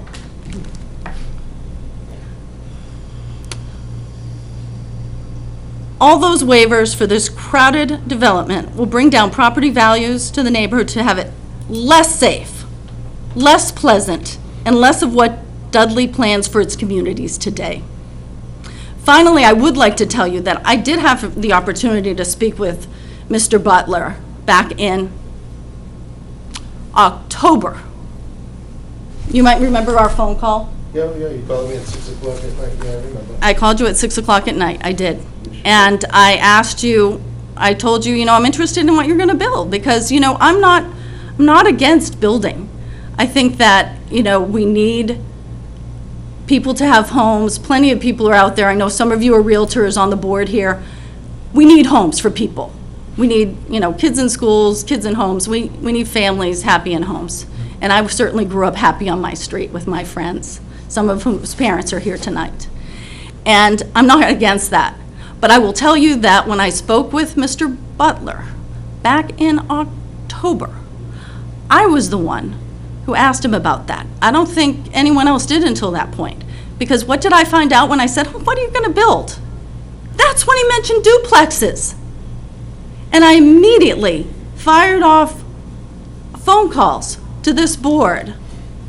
And I spoke with the town administrator, and, I really sounded the alarm. Hello? Any plan that was, how could we have a plan with a submitted duplex? It just isn't fitting with the neighborhood, and I know you say it's zoned for that, but there aren't very many around the area. And to fit in, and I'm going back to his old plan, so I'm sorry to confuse you, but this whole thing is confusing, that to go with, the duplexes at that point and crowd in that many was absolutely absurd. So it's no wonder to me that he heard that this crowd was coming tonight, which is standing room only, and complaining about that, because that certainly got everybody's ear. But it's not only that, it's the waivers, it's the open space, it's the water issues that everybody knows is there who lives there. And this community, shame on anyone in this room who hasn't surveyed that community from Mason Road to Dudley Oxford Road. Walk that side, the western side, walk the northern side on Shepherd Ave, and walk the eastern side, and come in by my house. You're welcome to walk behind the fence there and check out how wet it is all around there. And water has to go somewhere. So I know I've taken up a lot of your time, but I just thought you should know that I believe this is a bait and switch. And having spoken to him back in October, and his telling me that, he was probably going to put in duplexes because he was going to make it worth his while for his investment. I didn't say that. Yes, you did. No, Let's I just did keep it not. nice, let's keep it nice, please. Okay, so, I feel that it's a bait and switch, and it's gone, pardon me, Mr. Butler, but I do think you've gone back and forth on this, and made it really difficult for this Dudley community to understand what you have planned for us. So as a result, we're, excuse us, very concerned and very confused from the, the police chief, the, fire needs to have the real plan. All of us need to have the real plan, and that's not on the board right now there. Thank you. I appreciate your time. As you can tell, I'm very emotional about no, this. it's understood, you live right there. Just a couple quick comments. the process, before the definitive plan is given to us and accepted by us, the developer can change his mind as many times as he wants to, it doesn't matter. We have the definitive plan now, the process has started. If for some reason the developer says all of a sudden he wants to go to a high-rise, he has to retract the plan as it is now. He has to submit a new plan, and the process starts all over. So there is no bait and switch, in my opinion, and I just try to take the gentleman into a little bit of defense here. He can change his mind 1,000 times before the definitive plan is given to us. At that point in time, the buck stops here. And that's what we're here to do. That's what we're trying to help everybody understand and trying to get to, as you say, to the bottom of it so we know exactly what's being planned. But I understand, too, you all were quite confused in the last meeting about whether you were voting on to progress this and what that meant, and whether the waivers stood because he was going to duplexes, and it was all very confusing for we community. Right. I don't want to get a long back and forth because really it's a place for it, but yes, we originally when we saw the plan, there weren't duplexes, and there were later, but again, that was before the submission of the definitive plan. So that's, even though it surprised us, it's still his right. And as far as the waivers are concerned, we a lot of emails, we know that there's a lot of questions about these. One of the earlier people, I think it was Ms. Driscoll, had mentioned waivers, and one of the examples given was the fact that we have trees that are supposed to be planted between roads and sidewalks, and that's one of those older ones that no one really likes right now. So it is typical in 80% of subdivision plans that there are some waivers being requested. So we are bound by regulation as well as by precedent. And we are also, I may speak for the board, please guys correct me if I'm wrong, we're aware that precedent is being set, and we're trying to take that into very serious consideration. Were there any, sorry. Yeah. You had something else you wanted to add? I wanted to ask regarding waivers, were there any not approved? None have been approved at this point in time. Oh, I thought you did approve them. No, that's some of the misinformation we're trying to get. The definitive plan gets approved. The preliminary hearing, it's a discussion. Mr. Chairman, if I may, there was a modification made. I believe the requirement in the rules and regulations is sidewalks on both sides. What was agreed to in the preliminary plan was on one side, and the builder or the contractor, developer, as you will, has actually increased the length of the sidewalk that would have been only half. I think he's now characterizing it at 80%. So I'm not sure how that stacks up in terms of a waiver that is at variance with the rules and regulations, which are strictly both sides. Why the open space waiver? Why was that granted? Again, nothing's been granted as part of the discussion. Well, it was, okay. Yep. There didn't seem much, it seemed to us that you had approved the waiver of the open space. No. Okay. No. I'm glad to hear that. No. Mr. Chair, I just want to make a clarification on, based on some of her comments regarding the difference between the right-of-way and the road width. Because, just to clarify for you, like when you mentioned that Mr. Clark brought up that some towns are requiring 75 feet. Nobody's requiring a town. I said 70. 7. Yeah. But the point is, at 24 feet wide, which if we grant the waiver and allow him to make the road 24 feet wide, that road will be wider than JB Ave is now. Right, but when was JB Ave made? Well, you brought up And haven't you talked about sidewalks on JB Ave? Like, brought are we up trying to move 19 into the future? You brought up the subdivision from 1974, and I'm glad you brought that up, because this is going to blow your socks off. If, back in 1974, the 5-lot subdivision that Mr. Kuczynski originally planned on doing there but did not go through with, if he had completed that subdivision, that would be far worse than what is being proposed here right now with 6 houses. You ask about where are we moving forward? Where are the improvements? You're getting sidewalks, 80%. Why would it be far worse? Excuse me. You're getting sidewalks. There's regulations requiring management of stormwater runoff. Back in '74, they built the road and the water just went wherever it went. And if you happen to be in a low spot, well, your basement flooded. Too bad. That wetland area right there that I'm hearing a lot about how precious that is, and I did walk the property, and I couldn't help but notice there was a hard beaten path into that wetland area where people have been dumping their yard refuse for years. So I don't know where the calls of indignation to the Conservation Commission about protecting that was back then.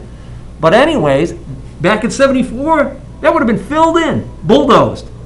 Conservation was barely existent. Now we have an entire board, and we have a wetland expert employed by the town who makes sure that that doesn't get filled in. I appreciate what you're saying, but I actually have spoken with Conservation, and, you know, we're going to be talking more because there seem to be some federal issues here as far as if there are wetlands. So we'll be investigating that.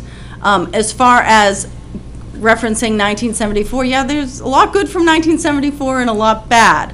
But in looking at this plan now, I can't reference something that's actually the size of, you know, this with, if you can see the letters, can anyone read that? No. Looking at that, who wants to live on Shepherd Ave and look at a chain link fence with barbed wire, you know, protecting an area? You know, it's actually, you know, would anybody want to look at that? Mr. Chairman, I don't believe anybody requested barbed wire at the top of the chain link fence, just for Some do. clarification. Some do in some towns. They do. In some cities and towns, they do require that because of all sorts of things getting in. You're talking about the detention pond, I'm Yeah, assuming. this isn't designed to be a back and forth. We're trying to. I'm sorry, I'm Get taking- questions and get in, Yeah. and get some general I responses. really but- want more people in that room, because there are probably 50 people in there. Right. I really want them to get a chance to speak, and I'm sorry I took up so much of your time. I hope to make more headway in understanding what's going on here, and I appreciate all of your Can time. you Yeah, make sure the sign-in list is back I there? did sign.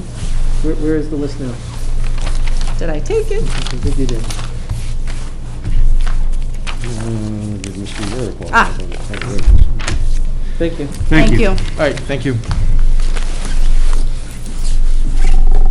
Thank you for coming. Next speaker, please, gentlemen. Barbed wire, where did we get that from? Somewhere from town all day. Wetlands and barbed wire. Mr. Chairman, can I make a comment, just because it's come up twice now? I just want to make a clarification, Okay. in case it hasn't already been mentioned, because on the Zoom meeting, it says that I'm William Scanlon, but he's sitting next to me. I am Planning Board Member Steve Watrova. Because it's been mentioned twice now, and I haven't been identified, I would like to personally identify myself as the person who made the comment that's been brought up at a previous planning board meeting, where I appeared to express concern for the poor developer and the money that's been spent on engineering, and that how that think I all be used my wasted. hands. And I believe, if anybody watches that meeting, which, by the way, it's on YouTube, and you can see exactly what I said, I prefaced that by saying, I want to play devil's advocate here, so effectively inadvertently called you the devil. Okay, Sorry I've got the about floor, that. I believe. It's already 5 after 9, sir. Yeah, I'm Stephen Slick. I guess I was done. Okay, I believe so. Okay. No, I just want to make a comment, rebuttal to that comment about the expenses by the builder. That's a cost of doing business, all the expenses that go into it, okay? Okay. I'm going to make the premise. I grew up on JB Ave when it was a dead end, okay? John Krasinski built all those houses brick by brick. He laid every single brick on that neighborhood. It was a dead-end street. Shepherd Hill did not exist, Shepherd Ave did not exist. Take off your mask. We can't hear you. Okay, sorry. Get to see my beautiful face. The premise I was making, the first comment I meant to the people in the other room, who can say 100% are not behind this project, okay? And the comment I first made to your comments, rebuttal, was the cost of doing business in a project, okay? Just want to make a premise. I'm in the banking industry. I've been in banking for 43 years. I do residential lending, okay? So I see appraisals, and I'm glad they made, in my opinion, a bait and switch. This whole project has been a bait and switch right from the beginning. He says when my sister made that phone call back in October, she called me within 5 minutes and told me the conversation she had with Mr. Butler of his plans for duplexes, and the two of us went ballistic on that, the news of that. And so now he comes back, you say this isn't bait and switch, but the minutes of the March 10th meeting, which there was only one person who objected, Mr. Clark. Nobody seemed to have a comment regarding due diligence of the plan, of the initially preliminary plan with single-family homes, and they're going to duplexes, okay? And I can tell you, from a banking perspective, and what I've seen in my 43 career in banking, duplexes, they may start out as owner-occupied, but they inevitably turn into investment property, and you have transient people living in that neighborhood. So I am quite glad that that change has been made. The other points I want to make is, the planning board, I looked at the procedures of the planning board and your duties to act and make decisions in the best interest of the community and its citizens. And my sister alluded to the fact that all these waivers that have been made have been to the benefit of the developer. There's supposedly rules and regulations. How do 5 waivers go past this board and only one person objected to it, Mr. Clark? There was no other discussion from what I can see at that March 10th meeting, okay? And also looking out for the best interests of the neighborhood, especially the abutters. I feel for the people who live on Shepherd Ave, okay? I grew up, my family's lived at that address since 1964, okay? It was the second to last house built on that street. It's the largest house on the street. And this whole project looks to compromise the integrity of this neighborhood. Not just of the aesthetics, what my sister talked about with the fence, with the, what was referred to as the emergency spillway, okay? The term emergency in itself raises a red flag. It immensely underlies a concern of water and wetlands, okay? I know that property better than anybody in this room, except for another gentleman who sits out there, who grew up in the neighborhood. Shepherd Ave did not exist in '74, okay? And the whole proposal that, that this area would have been flooded from what this development was initially, 5 lots. I've walked that land. I grew up going through that land as a cut-through. My best friends one of them lived on Dudley Oxford Road, the other one on Mason Road. He cut through to my house, I would cut through to Dudley Oxford Road from that length. That is all wet. I used to run home and my sneakers would be soaked, mud up to my ankles. This goes back 50 years. Nothing has changed. So when Shepherd Ave went in, you talk about, this would have, affected Shepherd Ave. That whole proposal for that development would have happened way before then. And John Krasinski Sr. tried to get that land to perk. I witnessed the backhoe in that neighborhood adjacent where Lot 6 is. There's still a hole there. Mrs. Driscoll alluded to the still water, the big pit that has water in it behind her property. On Lot 6, it's still there. John Krasinski never filled in the trench. And for years, it's been filled with water. That's Lot 6. The other issues, I look at the issues besides that, the issues of safety. I have 3 issues here: safety, environment, and home values. Initially, you talked about the original plan was for being proposed as 5 lots. Then it went to 6 lots. Then it went to 9 households.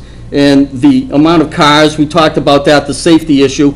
There are 3 homes that are at the mouth, I call, of JB Ave and this proposed Butler's Way.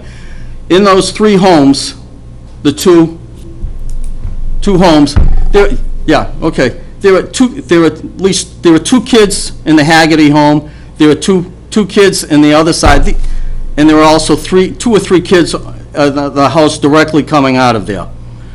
In the other one too, small. There were 6 to 10 kids there. I'm going to say the oldest age is maybe 12, 14. The youngest, the Haggertys have kids, they're like 3 and 5 years old. This is a safety issue with all this traffic, besides the cars and the delivery trucks, oil trucks. There's safety issues here. The home values, I explained earlier. The wetlands is another issue. there wouldn't have been this problem maybe when John Krasinski developed this property, maybe so.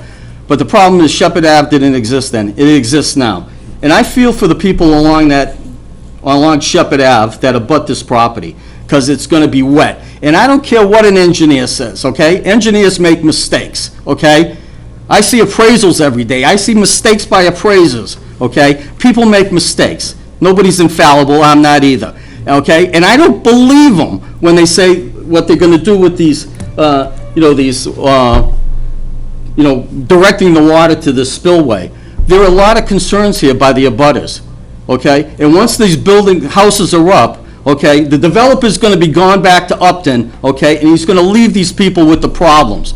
Backyards that are soaked, basements that are wet, okay? These are real concerns as homeowners, okay? I don't think board member here would want this in this neighborhood, okay? All right? Piasta Road, I know there are 3 big lots on Piasta Road that, what if there are duplexes going up there? Okay, proposal. People, we're trying to protect our neighborhood here, okay? And we've got a full house over there. 100% are not behind having this project go through, okay? And we'll do everything in our power, okay, to prevent this from happening, okay? It turned into abomination from 5 lots to 6 lots, and then duplexes, and morphed back now to 6 homes, okay? It does appear to be bait and switch, okay? And quite frankly, you insulted my sister when you said you didn't believe her phone call back in October, okay?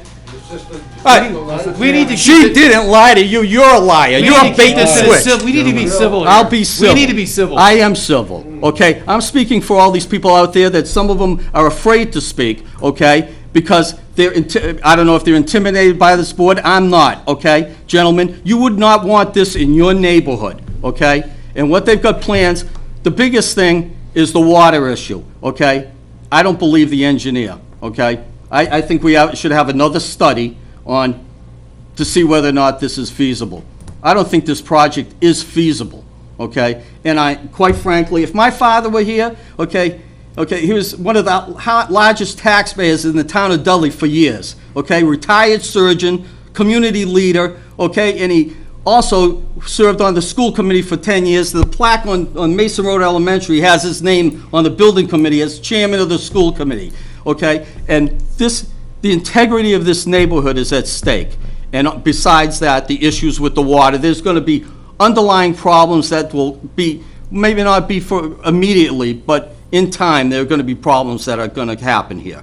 And I think that you gentlemen ought to really have a conscience here. The only one who seems to have any issue and any sense of due diligence is Mr. Clark, okay? The rest of you, I don't have any respect for you, okay? And I've been a citizen of this community for 62 years, homeowner for 37, and if this was happening in any of your neighborhoods, I'm sure you wouldn't be happy with it either. I'm done. Thank you very much for your time. Thank you for yours.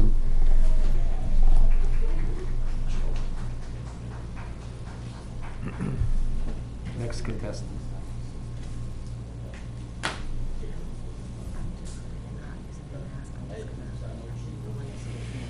All right.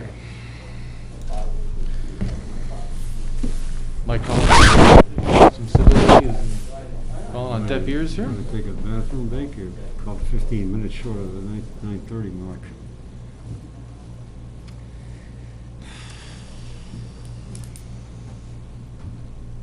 Welcome. Hi. Right here? Mm-hmm.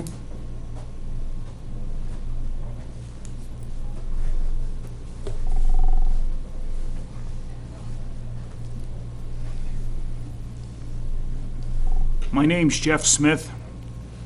I'm the property owner of 1 JB Ave. I've lived at that property since 1960. When I started there were 6 houses. John Krasinski's father used to build a house a year and was very proud of the homes that he built. One of the houses on the corner of Mason Road was elected to be the nicest house in town. That was the Nezu house right on the corner of Mason Road and JB Ave. And then he built every house every year. I don't think in his wildest dreams would he ever put in a duplex, a slab, a house on stilts, and always concerned about the value of the people's property. And when I lived there, JB Ave was a very respectable and a very sought-after area. And I'm very concerned that if they start putting in, or slab construction, which is considered to be inferior construction, you go to buy a house, and you have a house that has a slab, what's your first impression? Water. Why is it a slab? What's the value of the slab? How is that slab construction going to impact the value of the existing properties that are there? They're inferior. Same thing with a stilt. I wouldn't have a problem if they were building single-family homes, quality construction, like they have on Shepherd, Shepherd Ave and the surrounding areas. Gunther Sabai did a fantastic job building that area. But we got some guy coming in from out of town that we don't know from Adam. He's changing plans constantly and making all these promises. Who's going to be the gatekeeper on this? That's my biggest concern. I've been in management for over 35 years, and I've been responsible, and for a lot of people and operations, and you have to be very, very careful about how things are. My dad was moderator of this town for 38 years. And he elected a lot of these boards. He knew everybody. We knew everybody. And I realized towns change. But towns need to change for the good. We don't need to put inferior property in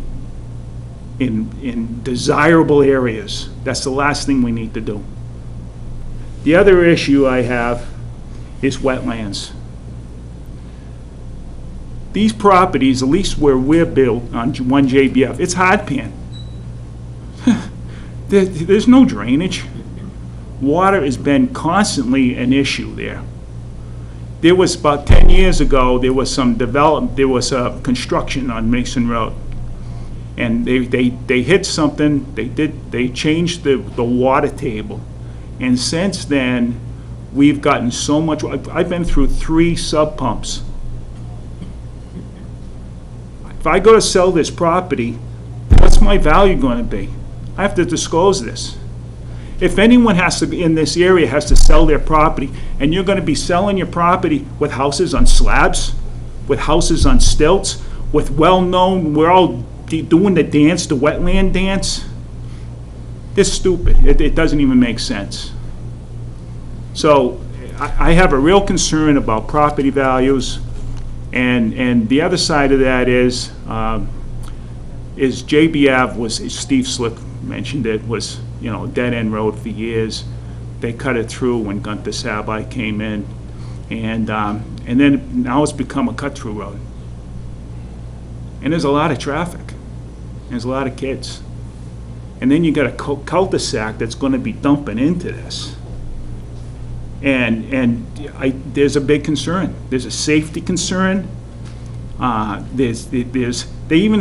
one time they even had the police sitting there with a radar trap. That's how bad it was. So those are my main concerns. Basically, property values, water, wetlands, and traffic. And I hope that everyone makes the right decision about this, and especially the property value. Building homes on slabs, I mean, that tells you that's a telltale sign right there. You shouldn't be building a property. Quick question for you? What's that? Quick question for you? Yeah. So, this is the second time we've heard that Shepherd Ave used to be a dead end? JB. JV used to be dead, excuse me. Whenever it was extended, what were the feeling of the residents back then? Gunther Sabai came in, he was a well-respected builder. and he built other properties around the area, and his properties showed that he built a quality home, and it was going to add to the area, so everyone was fine with it. Okay. Mr. Chairman, Yes, sir. where did the term houses on stilts come from? Through the chair, I'm asking you, you mentioned a couple of times that they're going to build houses on stilts, and I'm trying to I was figure under the out what- impression that if you didn't do a slab, and especially with the duplexes, they were going to be raised. No, he actually, the developer said that he was going to do slabs on 3 of them. I forgot exactly which ones. 4. 4 were going to be slabs, and 2 of them were going to be walkout basements because of the elevation. Now, a walkout basement is where you have a foundation, the house is sitting on it, but because of the elevation, the back of the house, the foundation is exposed enough that you can have a door or a patio door that you can walk out. All right, so I take that back. I was under the impression that they were going to be stilt homes. That's over here. Okay. Because I was like, I didn't want anybody to think Okay, that I at some take point we it back. talked about some kind of But that's weird- very common when there's wetlands too, so, but I just want to make that clear. Okay. But again, my biggest concern is who's going to be the gatekeeper here? And, you know, things have been changing hands quite a bit, and we have to have control of the process. So just about the gatekeeper, I mean, we are the gatekeeper. Right, I The- know The that. town is Yeah, that, you yeah. know, we gotta be there's the different Chairman, departments, yep. To his point, who's the gatekeeper as far as stopping inferior quality homes? The building inspector. Building code. And the building code today is stricter than it was back then. So I hate to say it, but there's a good possibility that the single-family homes that he constructs in this development might actually should have vast improvements over what was built back in the day, just because of the advances in technology. Does anybody have any idea what the price level on the homes that he's projecting to build are? It's gonna be a lot based on what the market is. You've got a realtor right in the room there that's a neighbor. Ask her. Yeah, she'll come in. I just didn't know if it was disclosed. No, the board is not concerned with, I Okay. mean, that's kind of, Okay, the developer needs to know that, how he's going to make money, and what the project's going to sell for. Okay. Yeah. all right. Well, I thank you for your time. Yep. Thank you Appreciate for your Thanks. attention. Mr. Smith, Thank you did for you your sign in? interest. Sure. Do you have a pen? No, I don't. Thanks a lot.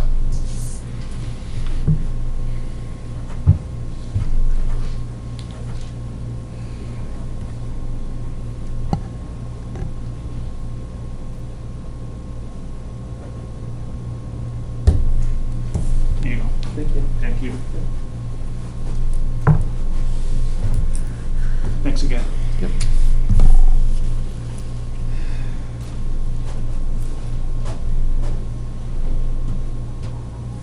All right, ready for the next speaker? Hello? Hello. Thank you for having me. Oh, speak of the devil. Yeah, speaking of the devil, Steve, huh? Nice to see you again. Nice to see you too. If you would just wait 1 second. Sure.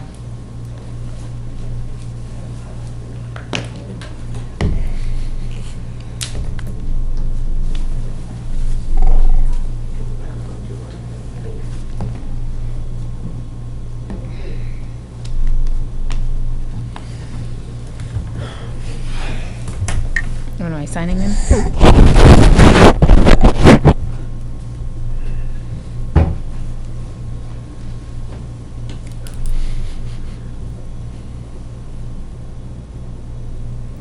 Okay. Just if you can take it back, perfect. All right. Can everybody hear me in there? All right. First of all, my name's Monique Guillermo. I live on 10 Shepherd Ave. I am shaking. I'm nervous. Not gonna lie. I am ticked off. We are too. Steve, I respect you as a realtor, but don't ever call me out again. First of all, this is my property. I live on Shepherd Ave. That's not okay. Second of all, I do want to say, I know there's a few realtors in this room, and those that are all for building the property. I do believe that it is against every realtor association's policy to vote on the property just in hopes that they are going to be the realtor on this development. And I will if any one of these realtors in this room will be the realtor selling these properties, I will fight against it. That's number one. Number two, I do live on Shepherd Ave. One of these water basin things will be in my backyard. Unfortunately, one of these sheds is on the surveyed land. And I'm quoting surveyed land because when I was talking with the surveyor himself, the guy who owns the company, he told me himself that this is the hardest property he ever surveyed, and he cannot find the lines. He told me that himself. My husband found the line, and it is after my shed. He did not want to dig up that line. My husband found that line because we planted trees over there, and he dug up that line. The surveyor did not want to see that line. And all of a sudden, the lot line is about 15 feet in from where my husband found that line. So I am requesting that this land be surveyed again before any development gets put in. Now, as far as the water concern, when the water does rain, we get a river going through my backyard. It will go probably about 10 feet through my backyard. With these houses being built there, who can assure me that this water will not end up in my basement, which has my bedroom in it? Who can assure me that the house that I chose to retire in, and to do that, I bought a smaller house. I went from a four-bedroom house in the city of Worcester to a 3-bedroom house in Dudley to retire in. My husband and I put our bedroom downstairs just so we can have this little house in Dudley that we love. Who can assure me that I can keep my bedroom down there and I'm not going to have to move my bed into the living room? And if the water does flow into my basement from this development, who do I go after? The town?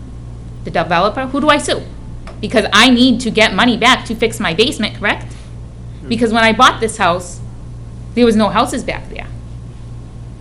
We have deer going back there. We have fisher cats going back there. We have turkeys going back there.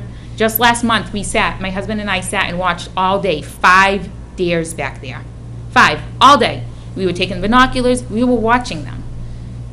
And it just amazes me, in this small 3.37 acres of land, how are you gonna fit 6 houses? We moved out of the city of Worcester to Dudley, so we don't have backyard neighbors like that no more. We chose this house, so we didn't have backyard neighbors. I put an offer on this land, so I wouldn't have backyard neighbors. The problem is I could not afford $140,000 just to keep the deer in the backyard. Like, that's a second mortgage for some people. I could not do that. That was way too much money. And I do feel sorry for the builder. I understand he needs to make money, but he is not going to be living in this development. He does not have 3 children living in this house. There is, on my side of the street alone, the 3 neighbors, there's 7, almost 8 children. That is not fair to add this added traffic into the neighborhood. It's not fair to everybody who bought the houses on Shepherd Ave to now look at chain link fence, and I don't even know what these spill pool things are. What are they gonna look like? Is this an eyesore to us now? Like, the house I want to retire in, am I going to have to turn around and sell it to move out of my lovely little town of Dudley? I don't want to move my kids out of the school system. There's not many houses for sale in Dudley. Like, where am I supposed to move to? What am I supposed to do? What is everyone on Shepherd Ave supposed to do when that water comes into our homes? Because it will. If you come tomorrow, the next 2 days will be raining. If it's raining enough, please come to our backyards. Come see where the water is ending in my land. Just come look. And I will guarantee you, after these houses are built, I will 100% guarantee you, the first heavy rainfall, we will have water in our basements. There is no doubt in that. We have stairs, because we have a split ranch. We have stairs in the back that go down to our back door of the basement. And during heavy rains, we get water there. We can't have that flat we have to have a little step going down from that door, because the water will reach right to that little point. Now, if there's houses and those little basins overflow, That water will be coming into my bedroom, into the room that is supposed to be secure. Like, what if wake up in the middle of the night and I step into a foot of water? Like, why is that fair to us that are living on Shepherd Ave? You know, like, divide the land. Ask us if we want to buy the piece behind us. That's fine. I understand if this family doesn't want to keep the land. But it's not fair. And as a realtor, knowing originally, yes, do some neighborhoods raise property value? Yes. Do cramped neighborhoods raise property value? Absolutely not. When I first bought this house, I only visited Dudley a few times because we had an aunt living out here. We drove around the neighborhood once, and that's all I needed to say to my husband, this is where I want to live. This is where I want to be. These houses get put back out there. I've been crying ever since I found out. Like, I've honest to God been crying ever since I found out that we're losing that little piece of haven back there. I have, like I said, I brought my family out here to get away from the city. And you're basically bringing the city into my little neighborhood. Mr. Chairman, if I may, can I ask the lady what her address is on Shepherd Ave? 10 Shepherd Ave. 10 Shepherd Ave. And I do want to put this out there. The shed, if it's on the land, because I do not believe this survey is correct. We did not build the shed. This was built prior to us purchasing, and it was not listed on our title when we bought the house.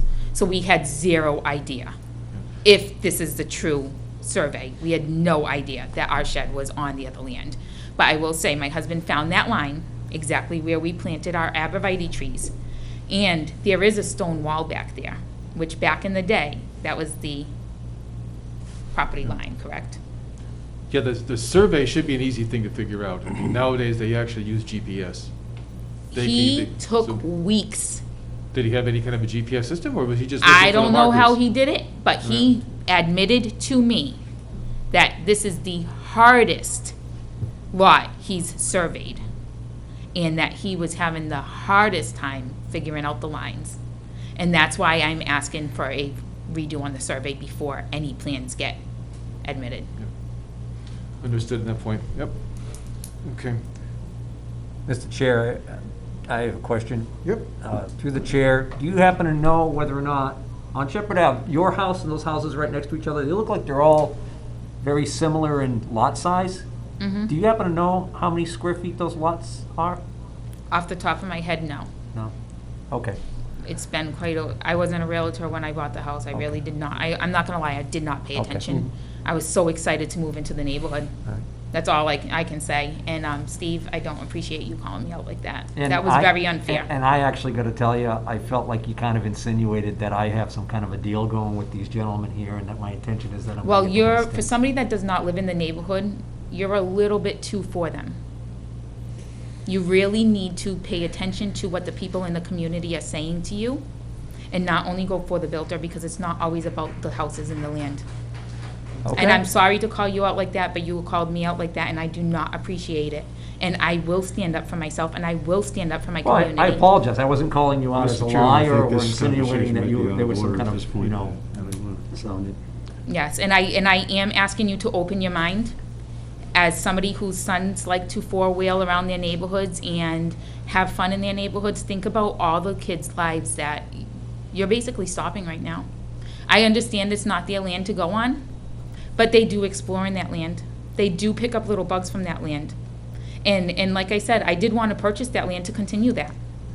And I can't afford it. I cannot afford it just to keep it as is. Understood. And I really think that's all I have to say. Okay. Any questions? Good. Thank you for your All right. input. Thank you for your time and input. Thank you. Appreciate it.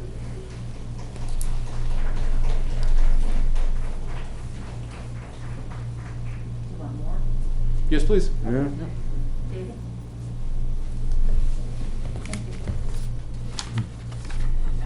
Do you want more?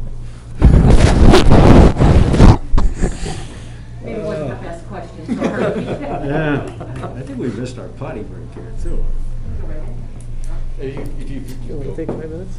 Yeah. Well, yeah, let's, a couple of us need a little relief here.